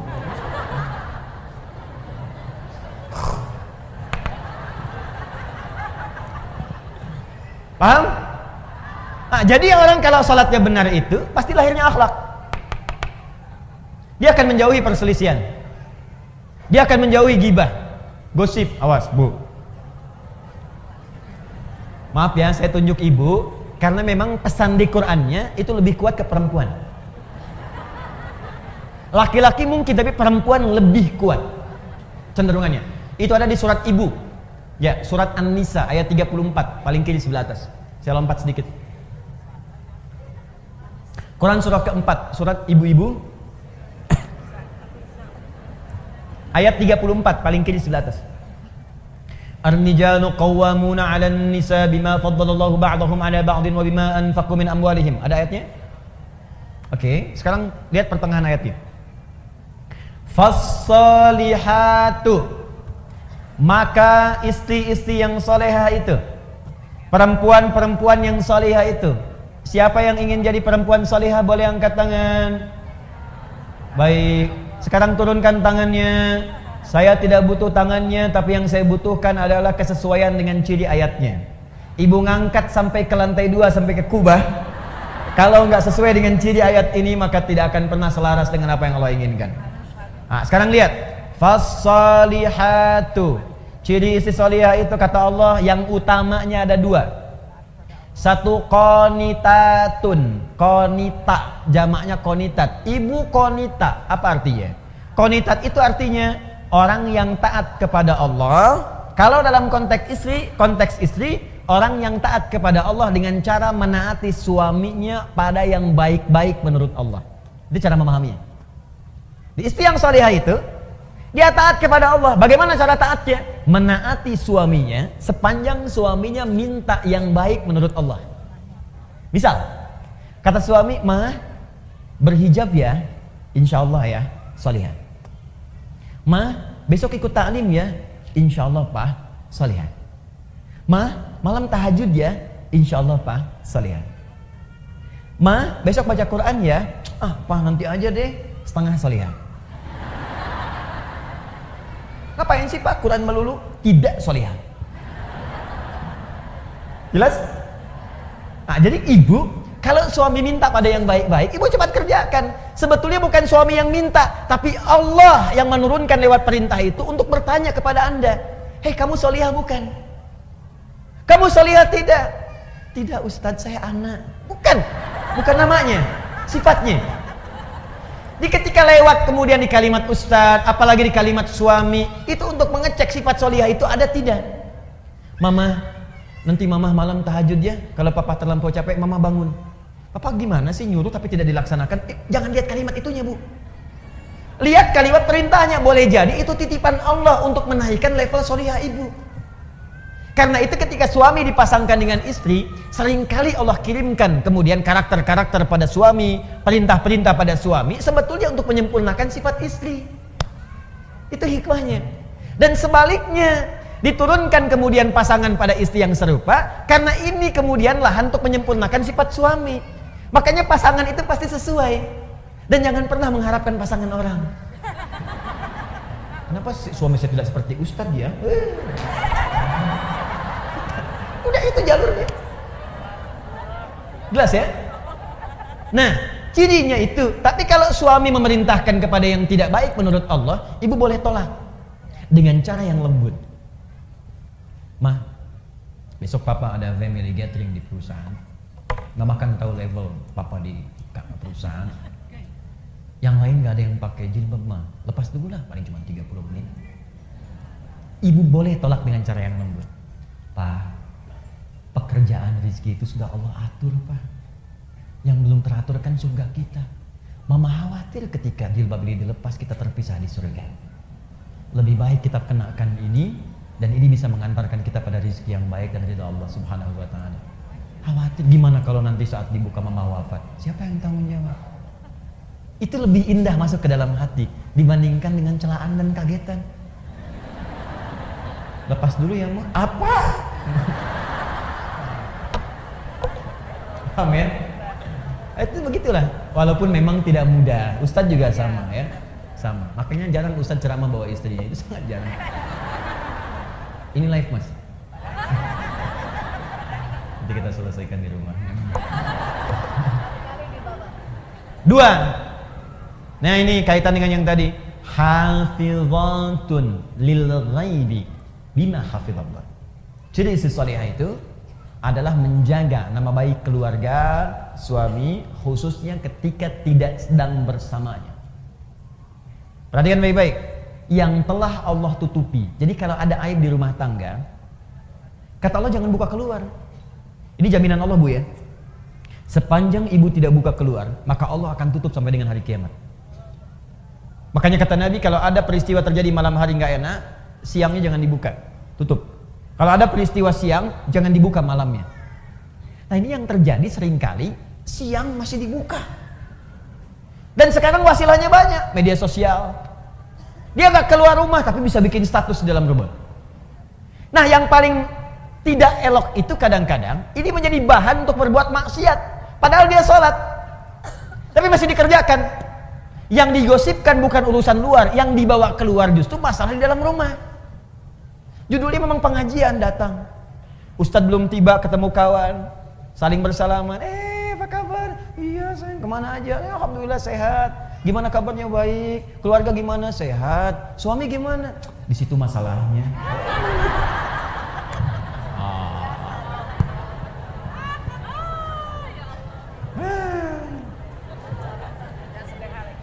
Ya, ingat, gosip perbuatan fahsya sekaligus mungkar.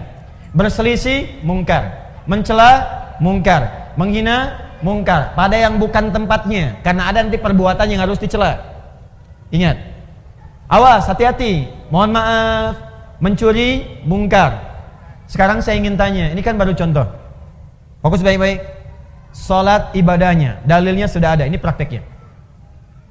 Dalilnya ini, petunjuknya ini, hikmahnya ini, puncaknya akhlak.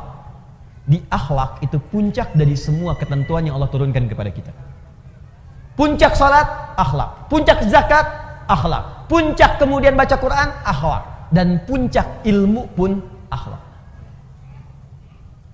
Menuntut ilmu ibadah bukan? Ibadah, makanya dalilnya banyak di Quran. Apa dalilnya? Sepanjang ibadah mesti ada dalil. Banyak dalilnya. Quran surah 96 ayat 1. Iqra bismi rabbikal ladzi khalaq. Dalil menuntut ilmu. Quran surah ke-9 ayat 122. Wa ma kana al-mu'minuna liyanfiru kaffah falaula nafara min kulli firqatin minhum ta'ifah liyatafaqahu fid din. Cara menuntut ilmu. Majlisnya ada. Quran surah 58 ayat ke-11. Ya ayyuhalladzina amanu idza qila lakum tafassahu fil majalisi yafillahu ya fafsahillah yafsahillahu lakum. Fafsahu yafsahillahu lakum. Hai orang-orang beriman, kalau diperintahkan kepadamu, ayo cepat penuhi majlis-majlis, share informasinya, share tempatnya. Siapa yang bisa meluaskan majlisnya akan diluaskan oleh Allah Subhanahu wa taala. Dari mana itu Ustaz tahu ayat ilmu? Teruskan ayatnya. Yarfa'illahu alladhina amanu minkum walladhina utul ilma darajat. Ayatnya ada. Hadisnya utlubul ilma. Ya, talabul ilmi faridatun ala kulli muslim. Menuntut ilmu itu kewajiban dari setiap muslim. Ibnu Majah nomor hadis 233. Man salaka tariqan yaltamisu fihi ilma sahalallahu lahu tariqan ilal jannah. Siapa yang berusaha datang ke majlis ilmu dengan segenap kemampuan dirinya, maka Allah akan catat untuk meringankan langkahnya ke surga.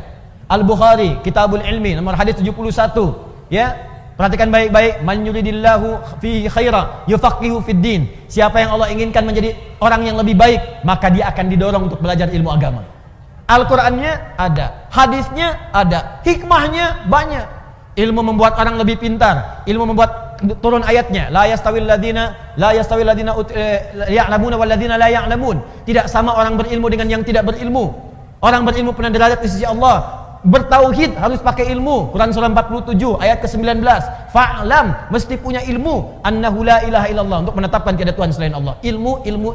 Hikmahnya ada. Dalil ada. Hadis ada. Hikmah ada. Puncak terakhirnya akhlak. Jadi kalau ibu belajar ilmu, datang ke pengajian, belajar. Apa yang dipelajari? Al-Quran. Apa yang dipelajari? Sunnah. Tapi ketika Anda keluar dari tempat pengajian itu, Anda belajar Quran dan Sunnah. Tapi ketika keluar tidak membawa akhlak, berarti ada yang salah dengan pelajarannya. Ibu tuh keluar dari pengajian Al-Quran dan Sunnah, tapi ketika keluar kok pandai mencela. Apa yang ibu pelajari?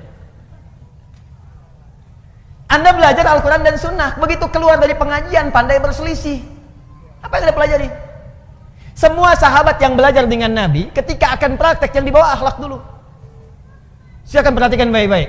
Nabi sedang ke masjid, orang-orang mau sholat, tiba-tiba datang seorang Arab Baduy.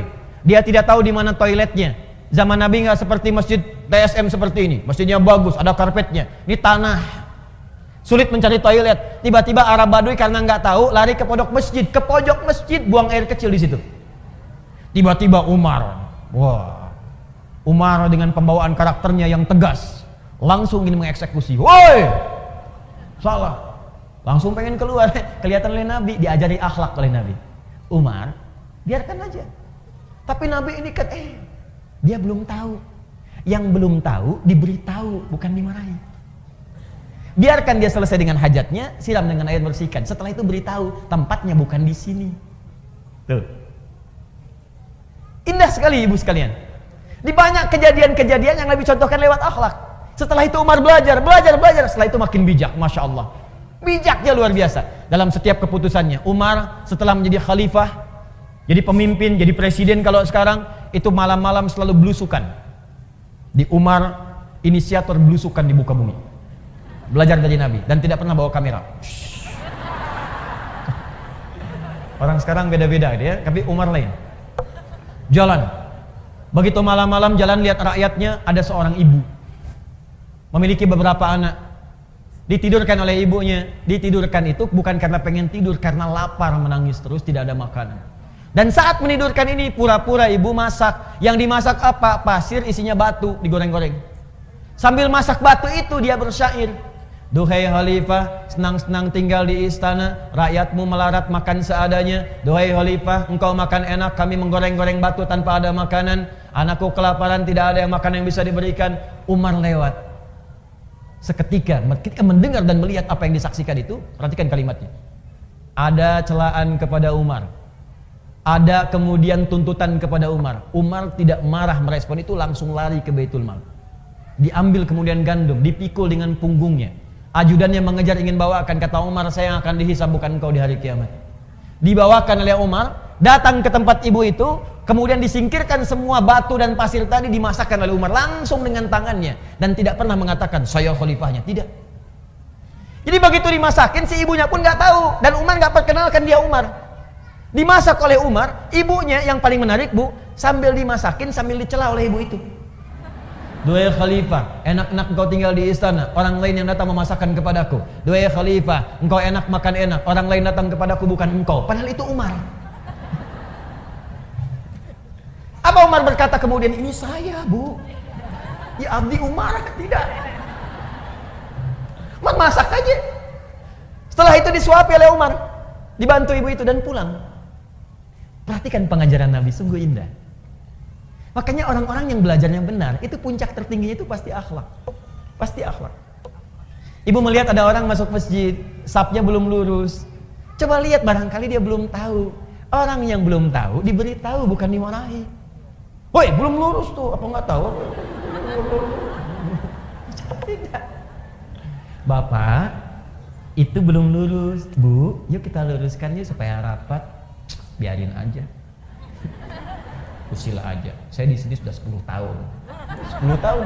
Padahal masjidnya baru 5 tahun, Bu. Kadang-kadang ada yang begitu, nggak apa-apa. Nggak ada masalah, baik, nggak apa-apa Ibu ya. Mudah-mudahan nanti bisa diluruskan. Atau imamnya yang posisi lebih tinggi datang. Makanya kami kalau di Timur Tengah itu kalau ngimami jalan dulu, lihat.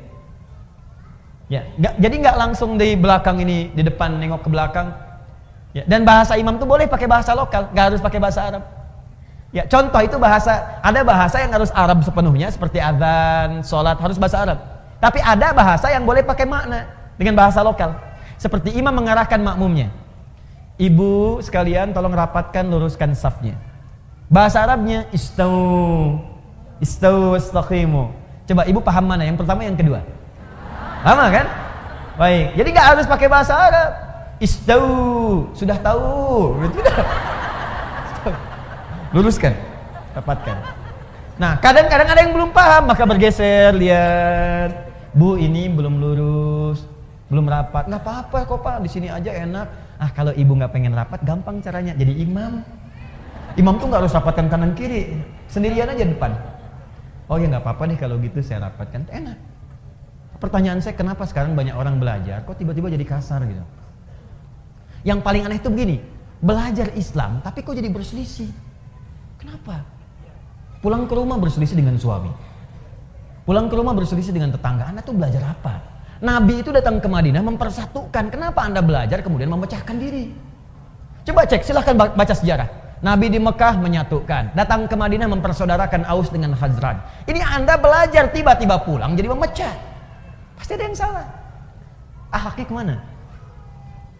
Apa penyebab seseorang ketika belajar ilmu tidak melahirkan akhlak? Apa penyebabnya? Itu inti materi kita yang tadi muqaddimah. Judulnya itu kan? Ya kan? Ah, ini judulnya. Sebab kalau nggak saya kasih pengantar, ibu nggak akan paham apa maksud pembahasan ini. Jelas ya? Jadi yang tadi apa? Muqaddimah. Nggak apa-apa. Sampai jam berapa kita? 12. Oh ya, baik ya. Ya boleh. Silakan sampai jam 12, saya jam 10 pulang. Ya. Mau itikaf sampai jam 12. Ya. Sambil dibantu ya, kita kumpul beramal soleh insyaallah ya. Kumpul beramal soleh. Kemudian saya dengar ada penggalangan dana juga ya untuk Pekanbaru ya, Riau dan sekitarannya yang terkena kabut asap. Silakan ke amal soleh dan tidak setiap keadaan demikian. Nanti saya juga akan ikutan insyaallah. Insyaallah akan ikutan. Tapi simpan dulu supaya kita bisa fokus untuk belajar dulu ya. Baik, fokus ini. 1 penyebabnya. Saya akan cepat saja, paling cuma 2 atau 3 poin saja. Ya, 1 poin setengah jam. 1. Sudah? Apa penyebab orang belajar tidak melahirkan akhlak? Ibu kalau diperluas, ini sampai juga ke tingkat sekolah formal. Kenapa anak sekarang belajar kok senang tawuran, ya kan? Kenapa anak sekarang belajar kok terjerat oleh narkoba? Ya, kenapa anak sekarang belajar kok senang kemudian macam-macam lah yang kira-kira keluar dari norma-norma akhlak. Bahkan yang paling aneh itu begini, kenapa puncak pembelajar kok jadi menyimpang? Tinggi-tinggi belajar S1, S2, kan sekolah di Indonesia S semua. SD, SMP, SMA, S1, S2, S3. S-nya kan banyak tuh sampai dingin kan? Kenapa setelah dia dapat pekerjaan jadi menyimpang? Ilmunya tinggi. Apa ibu kira yang ditangkap KPK itu pangkatnya rendah semua? Tinggi. Yang doktor ada, yang profesor ada, itu tinggi-tinggi belajar. Ngapain tinggi-tinggi kalau hanya ujung-ujungnya itu kemudian pesantren? Ya. Pesantren perubahan akhlak gitu kan? Ya kenapa Anda usaha tinggi-tinggi, sekolah tinggi-tinggi kalau ujung-ujungnya hanya untuk berbuat maksiat? Tangan orang taat, orang sholat itu mustahil berbuat maksiat. Telunjuk kita kan dipakai tahiyat, Bu. At-tahiyatu lillah, at-tahiyatul mubarakatuh, salawatut thayyibatu lillah. Mau pakai 1, 2 dari 7 versi bebas. Yang penting ketika tahiyat, nih jari telunjuk itu nunjuk. Makanya jari ini kalau dipakai sholat gak akan maksiat. Akan maksiat. Yang gampang-gampang bikin status yang jelek kan pakai jari. Kalau gitu saya pakai ini aja nanti besok. Ke jari. Nulis, angkat telepon, pakai jari itu ngangkat. Makanya jari orang sholat nggak akan berbuat maksiat, mustahil berbuat maksiat. Cek suami ibu pulang ke rumah, kalau membawa sesuatu yang maksiat yang salah, tanyakan, papa sholat nggak? Sholat mah, kan mama lihat.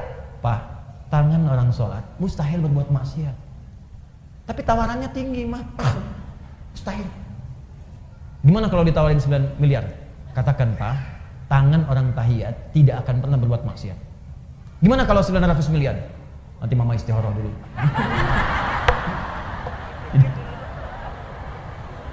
Dah, 1. Penyebab yang pertama. Tidak lurusnya niat. Tidak lurusnya niat karena Allah. Tuh, kaget bayi itu. Wow, kan? Ibu masih ingat ayat pertama yang diturunkan kepada Rasulullah apa bunyinya?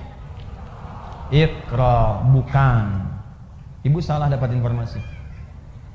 Ayat pertama yang diturunkan kepada Nabi Muhammad SAW ternyata bukan Iqra. Ibu salah dapat informasi. Ternyata Iqra, bismi rabbikal ladzi khalaq. Ayat pertama. Karena ketika dikampaikan Iqra, kata Nabi, ma'ana biqari, saya nggak bisa baca. Iqra baca, ma'ana biqari. Yang ketiga, Iqra baca, ma'ana biqari. Dipeluk oleh malaikat Jibril, dibacakan dengan sempurna ayatnya, Iqra, bismi rabbikal ladzi khalaq. Muhammad, perhatikan, baca, bukan karena engkau tidak pernah punya guru untuk mengajarkan kau membaca. Bukan karena engkau tidak pernah sekolah sehingga engkau tidak bisa baca. Bacakan semua karena Allah. Bismi rabbik, bismi rabbikal ladzi khalaq. Yang menciptakan kau saja begitu mudah. Mencipta itu Muhammad, kata malaikat Jibril, mencipta itu lebih rumit dibandingkan sekedar belajar membaca. Bagi Allah mencipta saja mudah, apalagi membuat engkau mengikuti bacaan. Lakukan semua karena Allah, maka setiap yang sulit maka akan terasa mudah dalam kehidupan. Maka ayat dasar pengetahuan Itu dasar pertamanya ketika diturunkan kepada Nabi, Iqra, itu pembukanya untuk belajar, tapi dasarnya bismi rabbik, lakukan semua karena Allah Subhanahu wa taala. Makanya orang-orang yang belajar karena Allah itu pasti akan mengikuti hukum Allah. Ibu melakukan sesuatu karena Allah. Kalau ibu melakukan sesuatu karena Allah, pasti ketentuan Allah diikuti. Kata Allah sopan, sopan. Kata Allah toleran, toleran. Kata Allah baik, baik. Mustahil orang belajar karena Allah tapi melanggar ketentuan Allah, itu mustahil. Itu mustahil. Makanya orang-orang yang ingin belajar itu ibu, belajar ilmu, itu pasti pertama kali akan diajarkan oleh ulama tentang adab, ketentuan cara belajar ilmu menurut ketentuan Allah Subhanahu wa taala. Di sebelum masuk ke ilmunya, itu ada adabnya dulu, Bu. Ada adabnya. Bagaimana Allah meminta kepada penuntut ilmu untuk menuntut ilmu, itu ada. Ibu kenal Imam An-Nawawi? Ya, bagus. Kenal di mana, Bu? Masya Allah. Hanya edisi kali ini ada yang kenal Imam An-Nawawi. Tapi lumayan ada penurunan ya. Dulu kan Utsman kenal ya. Terus saya di Sukabumi ada yang kenal Firaun. Luar biasa. Hebat lah Sukabumi, hubud dunia. Sukabumi hubud dunia. Jadi kalau diterjemahkan ke dalam bahasa Arab, hubud dunia. Suka itu hubun, bumi itu dunia. Sukabumi, hubud dunia. Lihat sini, fokus baik-baik. Ibu Imam An-Nawawi itu yang menulis kitab Al-Arba'in, 42 hadis. Menulis kitab Riyadhus Shalihin, 1896 hadis. Syarah Muslim 9 jilid. Imam An-Nawawi. Tapi tahukah ibu, sebelum beliau menulis semua itu, beliau menulis sebuah kitab namanya At-Tibyan fi Adab Hamalatil Quran. Disingkat dengan nama At-Tibyan. Itulah dia nama kitabnya. Itu terjemahan anak kecilnya. At-Tibyan. Dia At-Tibyan. Boleh ibu searching di Google misalnya, ya. Ya di Google ibu carilah kitab-kitab, kan? Cari ya. Sudah? Ibu cari At-Tibyan, boleh pakai Latin, tulis boleh At-Tibyan An-Nawawi, nanti keluar. Sekarang gratis, Bu. Ayo sebagian pulsanya pakai untuk akhiratnya. Download buku-buku baik-baik. Nah, di kitab ini itu berisi bagaimana kita belajar adab sesuai ketentuan Allah sebelum belajar ilmu. Makanya ada perkataan ulama begini, adab qoblal ilmi, adab dulu sebelum ilmunya. Karena khawatir kalau nggak belajar adab nanti mengambil ilmu mempraktekannya tanpa adab. Itu yang dikhawatirkan. Belajar adab dulu, adab. Di sini nanti ibu akan ditunjukkan bagaimana cara beradab dengan baik sebelum belajar. Contoh, maaf Bu ya, ibu akan ditunjukkan cara memilih guru bagaimana sebelum berangkat. Supaya ibu ketika belajar dari guru itu mendapatkan selain ilmunya juga adabnya. Sopannya, baiknya, lemah lembutnya, perhatiannya. Bagaimana ibu mencari guru yang ketika dia mengajar Anda di siang hari, malamnya dia berdoa untuk Anda. Ada. Ya. Lihat.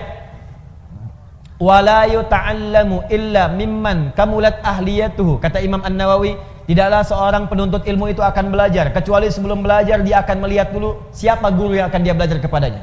Satu, kamulat ahliyatuhu. Dia akan petakkan guru yang sesuai dengan spesialisasinya. Tidak semua ustadz menguasai semua hal. Ibu ingin belajar tafsir, cari ustadz ahli tafsir siapa. Ibu ingin belajar fikih, cari ustadz ahli fikih siapa. Sekarang ini semua masyarakat memahami semua ustadz itu paham semuanya. Sehingga ketika ingin belajar tafsir datang ke ustadznya ahlinya ahli hadis, gak nyambung. Ini sekarang orang ingin belajar fikih, datang ke ustadz ahli tauhid, gak nyambung. Pendekatannya beda. Nanti malam di Mujahidin saya terangkan 4 turunan ilmu. Saya terangkan bagaimana cara memahami ini semua. Nanti ada kuncinya. Cari ibu, praktekkan itu. Makanya saya usulkan, kemarin ada pertemuan ustadz di Jakarta, saya usulkan bikin database ustadz. Database. Sehingga masyarakat itu gampang. Ketika ingin belajar, tinggal buka database dia, klik tafsir, maka keluarlah ustadz-ustadz ahli tafsir. Lalu dibuat kemudian aplikasi pengajiannya. Keluar, majlisnya di Bandung ini, di Bekasi ini, Jakarta ini, pakarnya ini. Oh, kalau ada hebat tuh. Ngaji di mana? Klik keluar. Gampang. Itu bagian pertama. Jadi jangan sampai ibu salah ngaji. 2. Yang paling menarik. wa hasunat akhlaquhu, kurang lebih kalimatnya demikian. Dan baik akhlaknya. Pintar tapi akhlaknya buruk, maka akan mencetak murid yang pandai tapi tak berakhlak. Gurunya pintar memang, Al-Quran hafal, hadis hafal dengan nomornya, tapi juga sering mengajarkan tata adab yang tidak bagus. Mencela juga rajin, mengajar sambil mencela, mengajar misalnya sambil menghina, mengajar sambil menjelek-jelekan. Makanya jangan heran kalau Anda jadi alumni dari situ, keluar pintarnya ada, dalilnya tahu, tapi juga mencelanya hobi. Pandai di bidang ilmu dan profesional di bidang maksiat. Apa profesinya? Mencela. Jadi kalau nggak sama dicela, kalau nggak serupa dijauhi. Itu yang jadi persoalan. Bukankah dakwah Nabi merangkul bukan memukul? Bukankah dakwah Nabi mencintai bukan mencelai? Bukankah dakwah Nabi mengajak bukan menghinakan? Jelas ya? Coba dicek lagi. Ini adab. Ini yang bicara ulama-ulama salaf. Ulama salaf, orang-orang terdahulu. Kami diajarkan adab dahulu sebelum belajar ilmu. Kata Imam Malik, saya belajar adab kemudian 20 tahun baru setelah itu saya belajar ilmu. Dan saya ketahui ternyata belajar adab itu lebih utama dibandingkan dengan ilmu. Nanti saya beritahu rahasia, Bu ya. Ada sebuah rahasia, tapi ini diantara kita saja. Kalau ibu bisa belajar adab ini lebih bagus, atau tanamkan kepada anak Anda, cucu Anda, belajar adab lebih dahulu, maka Allah akan buka semua peluang ilmu dengan begitu mudahnya. Adabnya berhasil, ada orang yang ketika adabnya berhasil baru dibacakan sekali, Allah sudah tanamkan kalimat itu dalam jiwanya, seketika hafal. Imam Al-Bukhari itu sekali dibacakan langsung hafal. Abu Hurairah punya adab yang tinggi, didoakan oleh Nabi, begitu dibacakan seketika langsung ingat. Ada orang yang baru mendengar langsung paham kemana arah pembicaraan ini. Ada. Apa rahasianya? Yuk, adab yang kedua. Satu tadi lurusnya niat, dalilnya sudah ada. Makanya Nabi menekankan di Al-Bukhari nomor hadis yang pertama, innamal a'malu bin niat. Amal itu bergantung kepada niatnya. Maka ibu tolong luruskan niat, Bu. Anaknya kalau sekolah diniatkan diluruskan niatnya karena Allah. Ibu saya tanya, anak disekolahkan supaya pintar apa supaya Allah ridha? Ridha. Benar. Supaya pintar apa supaya Allah ridha? Tuh kan mulai nambah, pintar dan Allah ridho. Coba dilihat lagi. Kalau ibu ingin Allah ridho, ibu pasti akan mencari sekolah yang mendatangkan keridhaan Allah. Coba, ibu pengen Allah ridho. Allah ridho dengan orang yang soleh. Allah ridho ketika hambanya tidak meninggalkan sholat. Nah, ibu sekolahkan anak di tempat yang tidak mengajarkan sholat. Ya gimana? Ya wajar kalau pulang dia nggak bisa sholat. Ya wajar kalau dia pulang ibunya capek teriak-teriak, sholat dulu. Nah, asarnya, mama gimana sih? Tadi barusan duhur, sekarang udah asar lagi. Coba cek. Maka cari yang pintar dan Allah ridha. Sekarang banyak, Bu, sekolah-sekolah yang membuat murid pintar dan Allah ridha. Dan sekarang Masya Allah kampus-kampus bahkan membuka beasiswa bagi para penghafal Quran. Kampus umum loh, membuka beasiswa bagi para penghafal Quran. Bahkan sekarang di kepolisian, di tentara, di pekerjaan-pekerjaan umum itu penghafal Quran dapat prioritas. Tiba-tiba ada orang liberal mengatakan ini diskriminatif ini. Diskriminatif bagaimana? Kan pembukaannya umum, orang yang hafal kitab sucinya dapat beasiswa. Ya kalau Anda pengen dapat beasiswa, hafalkan kitab sucinya. Silakan. Cuman memang Quran mukjizat untuk menunjukkan Quran itu firman Allah bukan buatan manusia, makanya gampang dihafal. Kitab-kitab lain ya sumbernya diragukan dari Allah. Karena diragukan maka sulit dihafal. Makanya nggak pernah ada kompetisi menghafal Quran di kitab lain. Di Quran itu ada. Ingat, saya nunjuk Quran, saya nggak beri contoh langsung. Kalau saya contohkan langsung, pulang sini tersangka saya. Tidak, kita ingin menunjuk pelajaran kita di sini. Jelas ya? Paham? 2. Saya cepat.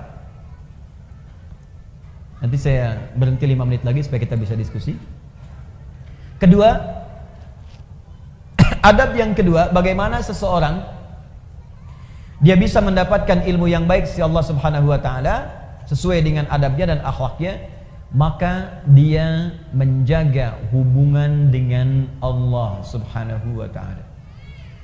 Yang pertama meniatkan karena Allah, yang kedua menjaga hubungan dengan Allah Subhanahu wa taala.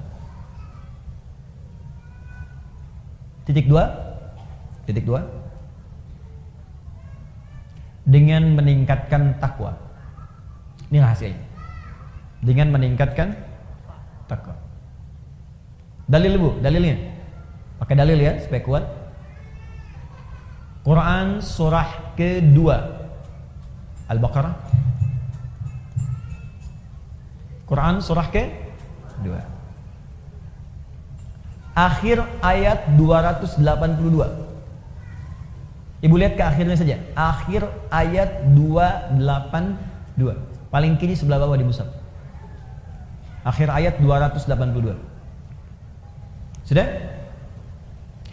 Perhatikan ayatnya, langsung ke ujungnya, langsung ke bawah. Kalau dari atas, ya ayyuhalladzina amanu idza tadayantum bidain, lihat ke bawah paling ujung. Wattaqullah wa yu'allimukumullah. Ada? Wattaqullah, tingkatkanlah takwamu kepada Allah. Wa yu'allimukumullah, maka dengan peningkatan takwa itu Allah akan mengajarkan kepadamu kemudahan dan tambahan pengetahuan. Jadi ternyata peningkatan takwa itu selaras dengan peningkatan pengetahuan. Orang yang meningkatkan takwanya semakin tinggi, semakin mudah dia mendapatkan tambahan pengetahuan dari Allah. Nah ibu sekalian, karena itu, ini rahasia yang ingin saya sampaikan. Ulama-ulama dahulu dan orang-orang pintar terdahulu itu sebelum belajar ilmu, mereka kemudian meningkatkan takwa terlebih dahulu kepada Allah. Takwa dulu Bu. Nanti saya contohkan orang-orangnya. Nah sekarang kalau ibu tanya, Ustadz, bagaimana cara meningkatkan takwa kepada Allah? Kalimat takwa dalam Quran itu derivasinya disebutkan 115 kali. Ada 115 kali. Dari 115 kali penyebutan ini, puncak paling tingginya itu dua. Satu, jenisnya ada dua. Satu, ibadah ritual. Ibadah ritual, salat itu bagian dari takwa. Dzalikal kitabu la raiba fi hudal lil muttaqin. Muttaqin orang takwa. Siapa muttaqin orang takwa ini? Ayat 3-nya. Alladzina yu'minuna bil ghaib wa yuqimunas shalat. Karena itu, kalau anak ibu ingin dimudahkan pengetahuan oleh Allah, Allah yang punya ilmu, Allah yang punya pengetahuan, Allah yang punya wawasan segalanya, semua tidak luput dari Allah. Ya, perhatikan, wa huwa ala kulli syai'in qadir, wa huwa bikulli syai'in alim. Semua Allah tahu. Kalau ingin diberikan oleh Allah pengetahuan itu, maka dekati Allah pemiliknya. Bagaimana caranya? Salat. Tingkatkan salatnya. Maka anak ibu jaga betul disiplin salat. Kalau perlu tambah Bu, tahajud. Ini saya sebelum ke sini, saya pamit pada anak saya. Terus sedang ikut program tahajud di sekolahnya. Sekarang bagus di anak-anak SD nih. Kelas 1 SD ya, itu sudah dibawa ke masjid. Terus ada mabit, diberikan malam bimbingan iman dan takwa. Ya anak-anak latihan supaya dilatih, supaya terus dibawa dalam kehidupannya anak-anak ini. Masya Allah, itu anak-anak kecil Bu. Ya yang kecil-kecil 6 tahun, 7 tahun. Itu saya datang ke situ sedang pada tidur terlelap. Bilang Masya Allah nih anak-anak nih. Saya udah dewasa banyak maksiat, kalian kecil-kecil ini bangun malam mau latihan untuk mendekat kepada Allah. Padahal belum tentu balik. Ibu bayangkan, anak belum balik sudah berlatih untuk bangun malam. Kita yang sudah balik makan dikalahkan oleh kantuk untuk bangun malam. Tapi cita-citanya surga Bu, Firdaus lagi tuh. Aduh. Latihan. Karena itu Nabi meminta kepada para orang tua, anak dari kecil itu diajari sholat. Masih ingat nasihat Nabi? Jika anak usia 7 tahun ajari mereka sholat. Usia dia 10 tahun menjelang balik tidak mau sholat, maka berikan pelajaran yang membuat dia mengerti. Berikan pelajaran. Kenapa Nabi meminta anak sholat? Karena ada korelasi antara sholat dengan kepintaran seorang anak dan kebaikan seorang anak. Jadi kalau anak dari kecil sudah rajin sholat, demi Allah Bu, catat kalimat saya ini. Kalau anak diajari sholat dengan benar dari kecilnya, maka anak itu dewasa akan tumbuh menjadi anak yang baik dan pintar. Itu sudah rumus. Ibu cek ya, Al-Kindi, Al-Ghazali, Al-Farabi, ya Ibnu Sina, Al-Khawarizmi, Al-Battani. Itu semua ulama-ulama ini dari kecil sebelum mereka belajar pengetahuan dididik oleh orang tuanya sholat. Kedua, Al-Quran. Masih ritual hubungan kita dengan Allah. Ibu saya kasih saran Bu ya. Di mumpung saya lihat ada anak-anak yang tadi kecil bersuara macam-macam atau ibu sendiri, saya sarankan begini. Mumpung masih ada waktu, ibu dekati Al-Quran dan dekatkan anak-anak itu dengan Al-Quran. Sudah ada penemuan sekarang dan itu sudah dibuktikan dengan sangat jelas bahwa orang yang hafal Quran khususnya atau dekat dengan Al-Quran, itu Allah akan tingkatkan tingkat kecerdasannya. Kalau hafal dengan benar, itu minimal 3 kali lipat. Ada korelasi antara peningkatan kecerdasan dengan hafalan Quran. Saya lompat sedikit ya, nanti kita ada hafalan akbar nih, insya Allah. Ya, kami sekarang sedang ada program menghafal Quran 30 juz 30 hari. Ya, alhamdulillah itu tempatnya sekarang masih di Bekasi, kedua di Lampung, di Bandung mungkin dalam waktu dekat. Itu udah di Bekasi sudah ada tempatnya, akhwat sudah ada sendiri. Ada yang hafal kemarin 24 hari, 25 hari, 30 juz, bukan juz 30. Ya, 30 juz.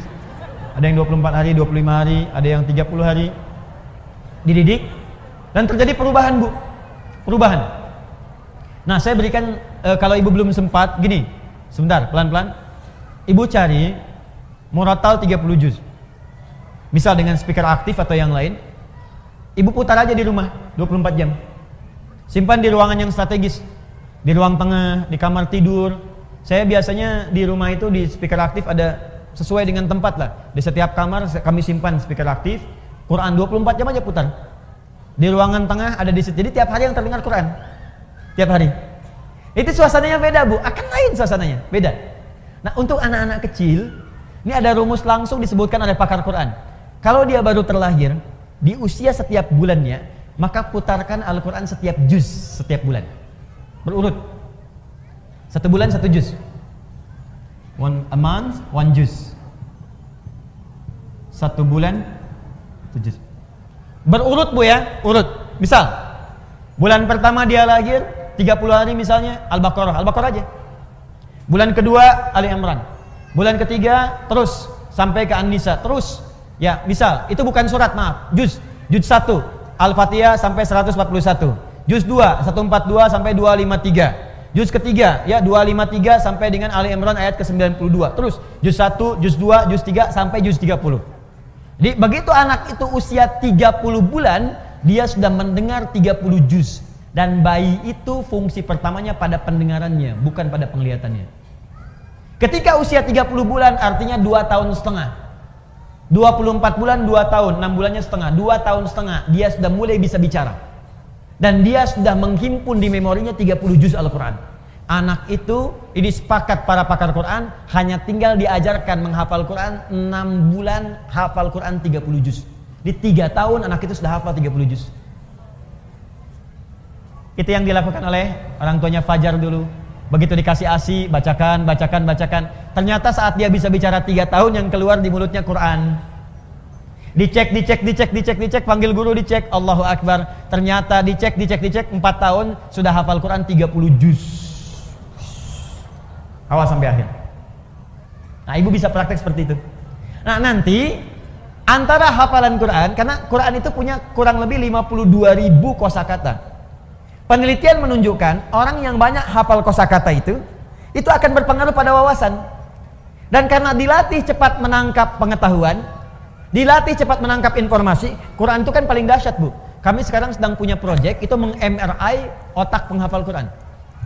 Ya, bagaimana cara dia menghafal dengan mengeluarkan Qurannya. Kan kalau yang biasa-biasa ditanya gini misalnya, ibu kemarin jam 5 sore ada di mana? Berpikir dulu kan? Pikir dulu baru keluar. Penghafal Quran tidak. Teruskan. Qul huwallahu sepersekian detik. Bagaimana bisa mengeluarkan informasi itu di dalam bagian otak kita sehingga sepersekian detik bisa keluar. Nah, itu kalau menghafal Qurannya benar, Bu, itu bisa dipakai memori untuk menghafalkan pengetahuan yang lain. Belajar fisika, begitu disampaikan masuk, dibutuhkan keluar cepat. Biologi, dihafalkan masuk, keluar cepat. Makanya orang Islam dulu, itu walaupun mereka ahli biologi, matematika, bahkan kedokteran, itu rata-rata semua penghafal Quran. Ibu buka ya, ada kitab namanya Bidayatul Mujtahid. Sekarang banyak digandrungi, kitab fikih perbandingan. Bidayatul Mujtahid ini, Bu, itu tentang fikih perbandingan, tapi yang nulis dokter bedah. Dokter spesialisasi bedah, hafal Quran. Dari hafal Quran ini belajar fikih. Hafal Quran, hafal fikih, kedokteran. Ibnu Sina hafal Quran, hafal hadis, hafal tafsir, kedokteran. Al-Khawarizmi hafal Quran, hafal hadis, ahli matematika. Tuh. Hampir semua. Ibu kalau nggak percaya silahkan. Dan saya coba memulai membuktikan itu, ternyata banyak dampak perubahannya, betul itu. Ya, saya belajar Bu, saya belajar. Jadi saya kalau lagi selesai main-main ke toko buku, saya beli buku-buku anak sekolah itu, fisika, kimia, matematika, saya pelajari sendiri. Ya saya buka YouTube, saya lihat bagaimana. Terus kalau ada anak mahasiswa belajar datang ke saya, Ustaz saya pengen belajar, kamu dari mana? Kedokteran. Kamu bawa semua modul kedokteran kamu ke sini. Saya akan pelajari, saya ajarkan apa yang kamu mau. Saya nggak paham, saya tanya sama kamu, dan kamu boleh tanya apa saja. Jadi saya belajar kedokteran dari dia belajar ilmu dari saya. Semua belajar. Dan saya senang belajar. Belajar. Itu indah, Bu. Enak. Dan ternyata fisika itu banyak yang bersinggungan dengan nilai-nilai keislaman. Ya, di bab gaya aja, gaya gerak sama dengan gaya dorong, F1 sama dengan F2. Ya, apa yang masuk itu yang keluar. Gayanya tinggi, pukulan kencang, rendah sedikit. Sama, iman sedikit yang keluar pun ibadahnya sedikit. Imannya kuat, dicas kuat, yang keluar ibadahnya kuat. Hukum tekanannya, gaya berbanding lurus dengan tekanan, hukum Pascal. F berbanding lurus dengan P, pressure. Gaya berbanding lurus dengan tekanan. Orang yang banyak gaya, banyak tertekan. Ilmu akhlak. Jarak S sama dengan V kali T. Jarak S sama dengan V kali T. Kecepatan dikalikan dengan waktu. Mencari V, S dibagi T. Banyak. Jarak ke pengajian itu berapa? V kecepatan, T waktu. Orang yang menghargai waktu pasti akan cepat-cepat datang ke pengajian. Takut terlambat. Mulai jam berapa sih di TSM? Jam 8, maka dia ukur jaraknya. Dia percepat kemudian kecepatannya sampai jam 7 itikaf, ada yang dari subuh. Macam-macam. Korelasinya tinggi. Nah, sekarang anak fisika itu belajar untuk ujian saja. Anak sekolah belajar hanya untuk ujian, makanya ilmunya nggak dipakai dalam kehidupan. Itu almarhum yang Habib itu kan rajin baca Qur'annya, sholatnya rajin. Ya, Masya Allah itu dan kepake ilmunya gitu. Dan sekarang pun masih dikenal. Jelas ya? Terakhir, tutup yang ketiga. Satu masih ingat tadi? Jaga keikhlasan. Yang kedua, dekati Allah dengan takwa, kan? Yang ketiga, maaf, dalil tentang takwa, satu lagi, dalil tentang takwa, dalil yang paling kuat nanti Quran surah ke-5 ayat 35. Quran surah 5 Al-Maidah ayat 35, paling kanan sebelah bawah. Quran surah 5 ayat 35. Paling kanan sebelah bawah di mushaf, ya ayyuhalladzina amanu taqullaha wabtaghu ilaihil wasilah. Hai orang-orang beriman, tingkatkan takwamu kepada Allah dan cari wasilah untuk mewujudkan keinginanmu dengan takwa itu.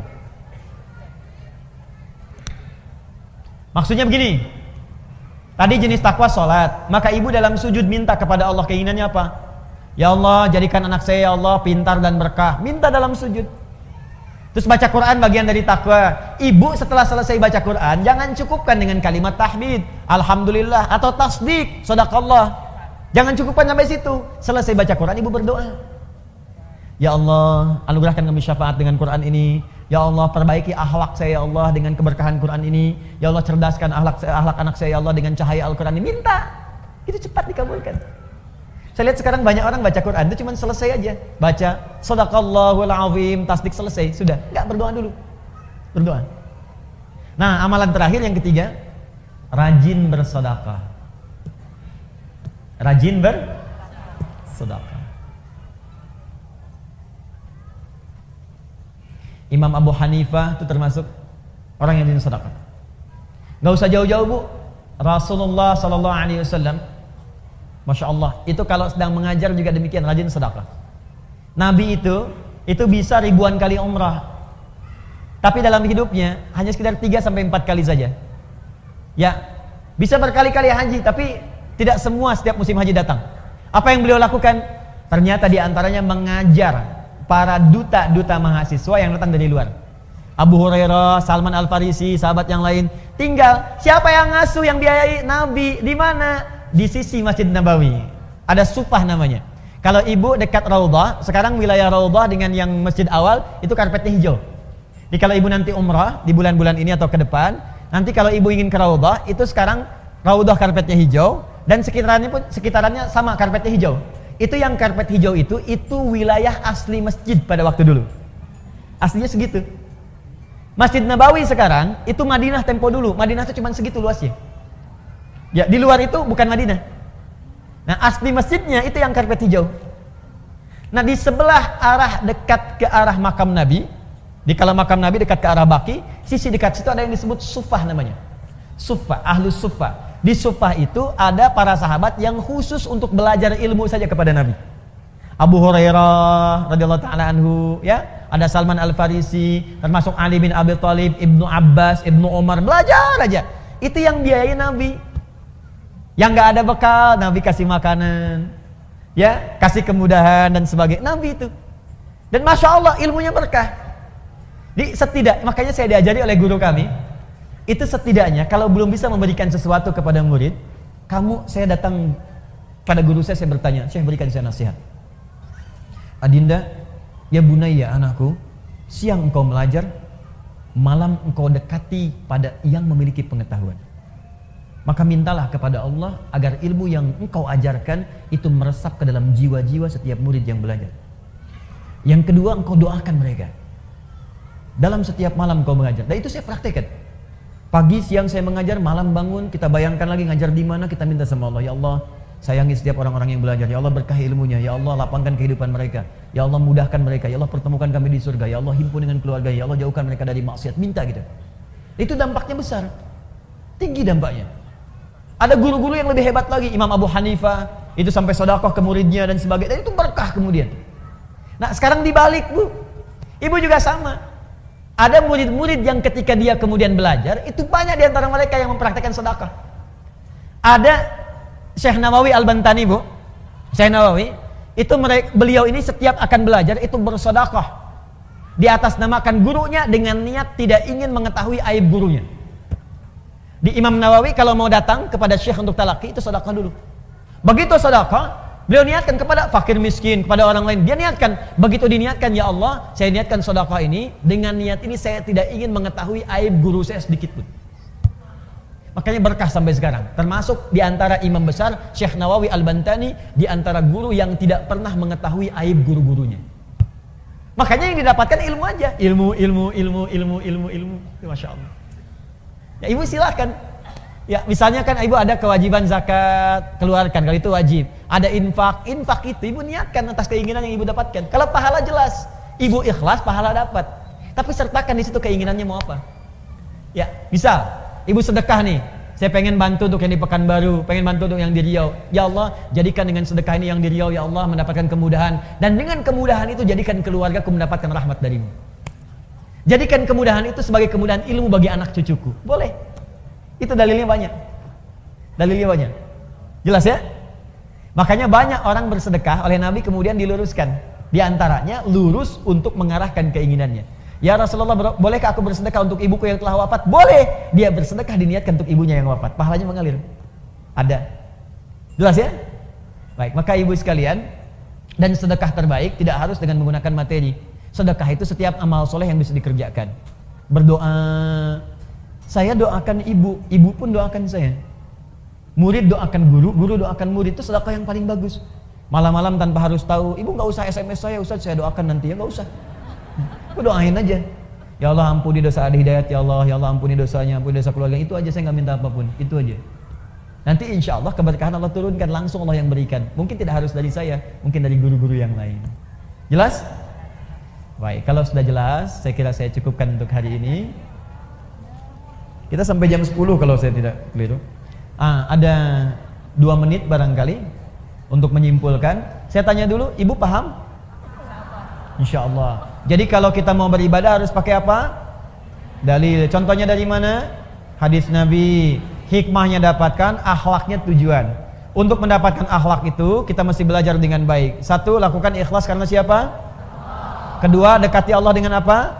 Takwa. 3, rajin apa?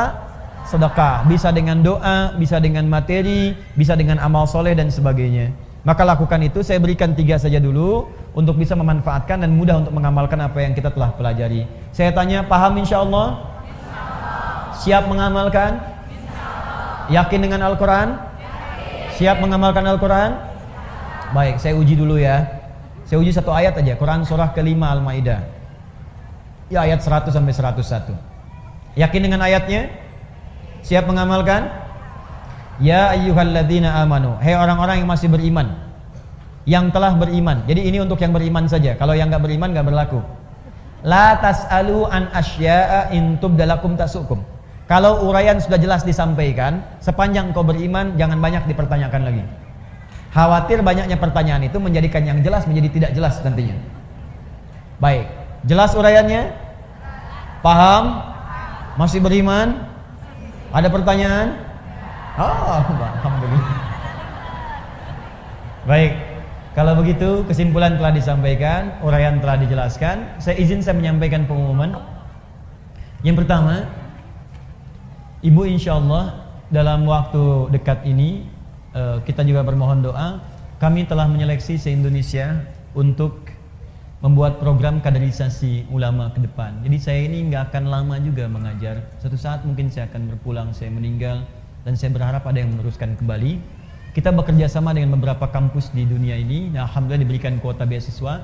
Insya Allah di bulan depan ada siswa-siswa kami yang akan berangkat. Ya, ada yang nanti ke Al-Azhar untuk khusus pembinaan dai. Ada, kemudian ada yang ke Sudan, ada 40 orang. Ada yang khusus belajar Quran juga. Ada yang di Turki, ada yang di Madinah. Nah, kita doakan anak-anak ini mudah-mudahan saat pulang nanti mereka menjadi ulama yang baik yang bisa mengabdi kepada masyarakat untuk agamanya. Kedua, ada program yang bagus untuk ibu, juga untuk anak-anaknya mungkin bisa didapatkan. Yang paling cepat nanti bulan depan ini akan dibuka 2 program baru. 1, PKU, Pendidikan Kadar Ulama. Itu nanti setahun akan belajar dengan saya. Saya sudah siapkan tempat tinggal khusus. Nah, bulan depan itu ada pembukaan untuk akhwat. Nanti kalau nanti ada kualifikasinya, anak-anak ibu mungkin sesuai, nanti bisa bergabung di situ. Jadi tempatnya khusus untuk perempuan saja, materi-materinya pun yang dibutuhkan oleh perempuan, tapi untuk mengkader ulama perempuan. Nah, itu khususnya untuk ulama. Jadi bukan peserta biasa. Nanti ada khusus nanti kualifikasinya. Syekh-syekhnya pun nanti selain nanti saya bimbing, ada syekh yang mengajar langsung, ada yang dari Mekah ya, ada yang dari kemudian Madinah. Saya sudah kontak 17 orang akan datang nanti. Kemudian yang ikhwan, satu lagi yang laki-laki ada. Ya, jadi laki-laki ini angkatan ketiga. Di setahun dengan saya belajar, setelahnya nanti akan meneruskan sesuai dengan spesialisasinya di Timur Tengah. Yang kedua, nanti ada program untuk menghafal Quran. Ini dibagi 2. Yang pertama ada menghafal akbar. Ya, at-taisir akbar. Insyaallah nanti akan diumumkan bulan depan nanti insyaallah ya, ada pengumumannya. Itu nanti akan diajarkan menghafal Quran di tempat masing-masing, 30 hari 30 juz. Dan spesial nanti ada bimbingannya. Nah, yang khusus itu barangkali di Indonesia sekarang tempatnya baru, kemudian di Bekasi pesertanya terbatas. Itu nanti ada 30 hari waktunya. Nanti ibu lihat saja di web quantumakhir.com ya, quantumakhir.com atau di sosial media kami Adi Hidayat Official. Nanti ada pengumuman. Mohon maaf, mungkin nanti akan terbatas sifatnya Bu, mungkin 20 orang saja atau 40 orang saja. Nanti akan dibuka dengan kelas-kelas tertentu. Ya, saya kira itu yang bisa saya sampaikan. Semoga insya Allah ada manfaatnya. Kami akan bersambung di sini sampai besok di Bandung. Siang ini di Al-Fathu Ba'da Zuhur, tafsir surat Yusuf, dan malam insya Allah di Mujahidin tentang 4 tingkatan ilmu yang bisa kita maksimalkan dalam kehidupan. Dan kalau ada tanya jawab, ada pertanyaan, besok insya Allah di Kota Baru Parahyangan itu khusus tidak ada materi, semuanya materi tanya jawab saja. Ibu boleh bertanya apa saja dan kami insya Allah menjawab sebatas apa yang bisa kami ketahui dengan izin Allah Subhanahu Wa Taala. Terakhir, sekali lagi ada himbauan dari gerakan panitia Saf Muslimah untuk bisa berkontribusi bagi teman-teman kita yang terkena musibah asap. Ya, silahkan saja nanti teknisnya diatur oleh panitia dan mudah-mudahan di antara kita ada yang Allah berkahi. Dan insya Allah saya pun akan ikut nanti melalui panitia dengan izin Allah Subhanahu Wa Taala. Kita berdoa terlebih dahulu. Mudah-mudahan dengan doa ini hati kita dilembutkan dan kemuliaan diberikan kepada kita semuanya. Nanti setelah berdoa barangkali teman-teman panitia bisa dimaksimalkan. Ustaz, kalau ini dulu sebelum berdoa. Saya kira berdoa lebih bagus ya. Bismillahirrahmanirrahim. Alhamdulillahirabbil alamin, arrahmanir rahim, maliki yaumiddin. Iyyaka na'budu wa iyyaka nasta'in, shiratal mustaqim, shiratal ladzina an'amta 'alaihim ghairil maghdubi 'alaihim waladdallin. Allahumma shalli wa sallim barik ala rasulikal karim nabiyina al-amin sayyidina Muhammadin wa ala alihi wa sahbihi ajma'in. Allahumma rabbana la tada' lana fi maqamina hadha wa fi kulli maqamin dhanban illa ghafartah. Ya Allah, jika ada yang hadir di majlis ilmu ini datang membawa kesalahan, kekhilafan dan dosa, maka mohon jangan biarkan yang meninggalkan majlis ini kecuali Engkau telah ampuni seluruh dosa-dosanya. wala hamman illa farajtah. Ya Allah, jika ada yang datang ke majlis ini membawa kegelisahan, maka mohon jangan biarkan dia meninggalkan majlis ini kecuali Engkau telah tenangkan keadaan jiwanya. Allahumma wala asiran illa yassartah. Ya Allah, jika ada yang datang ke majlis ini membawa kesulitan dalam hidupnya, di rumah tangganya, pekerjaannya, kehidupan sosialnya, maka mohon dengan semangat ibadahnya ya Allah mudahkan segala urusan-urusan kesulitannya. Allahumma wala maridan illa syafaitah. Jika ada di antara kami yang tengah Engkau uji dengan penyakit seberat apapun ya Allah, maka mohon angkat dan sembuhkan segala penyakitnya. Allahumma taqabbal minna innaka antas samiul alim wa tub alaina innaka antat tawwabur rahim. Ya Allah, mohon terima seluruh amal ibadah yang telah kami kerjakan sampai detik ini, dan jika pun kami berbuat dosa maka mohon terima taubat kami ya Allah untuk menghapuskan dosa-dosa kami. Allahumma alhiqna bis salihin ma'alladina amta alaihim nabiyina wa siddiqina wa syuhada'i salihin wa hasuna ulaika rafiqa. Ya Allah, dekatkan kami dengan orang-orang soleh. Di tempat tinggal kami hadirkan orang-orang soleh. Di kantor-kantor jadikan ya Allah orang-orang soleh. Di keluarga kami jadikan orang-orang soleh. Dan hadirkan kami ya Allah hidup bersama orang soleh. Dan jumpakan kami di akhirat bersama orang-orang soleh. Terutama Rasulullah SAW, para nabi, para syuhada, orang-orang jujur. Itulah ya Allah keinginan terbaik yang ingin kami dapatkan. Allahumma ja'alna minal mutasaddiqin. Ya Allah, jadikan kami hamba-Mu yang gemar untuk bersedekah. Ij'alna ya Allah minal musallin, jadikan kami hamba-Mu yang gemar untuk menunaikan salat. Ij'alna ya Allah minas shaimin, jadikan kami hamba-Mu yang gemar menunaikan puasa. Allahumma ij'alna minal muttaqin, dan jadikan kami puncaknya ya Allah hamba-hamba-Mu yang senang meningkatkan takwa kepada-Mu. Rabbana atina fid dunya hasanah wa fil akhirati hasanah wa qina adzabannar. Bifadlika subhana rabbika rabbil izzati amma yasifun. Wa sallallahu ala nabiyyikal karim sayyidina Muhammadin wa ala alihi wa sahbihi ummati ila yaumiddin. Subhanakallahumma wa bihamdika asyhadu an la ilaha illa anta astaghfiruka wa atubu ilaik. Wa akhiru da'wana alhamdulillahi rabbil alamin. Silakan panitia yang untuk tadi agenda asap bergerak yang ada Allah berikan kelebihannya, silahkan juga dibantu, dan semoga Allah berikan kemuliaan kepada seluruhnya. Assalamualaikum warahmatullahi wabarakatuh.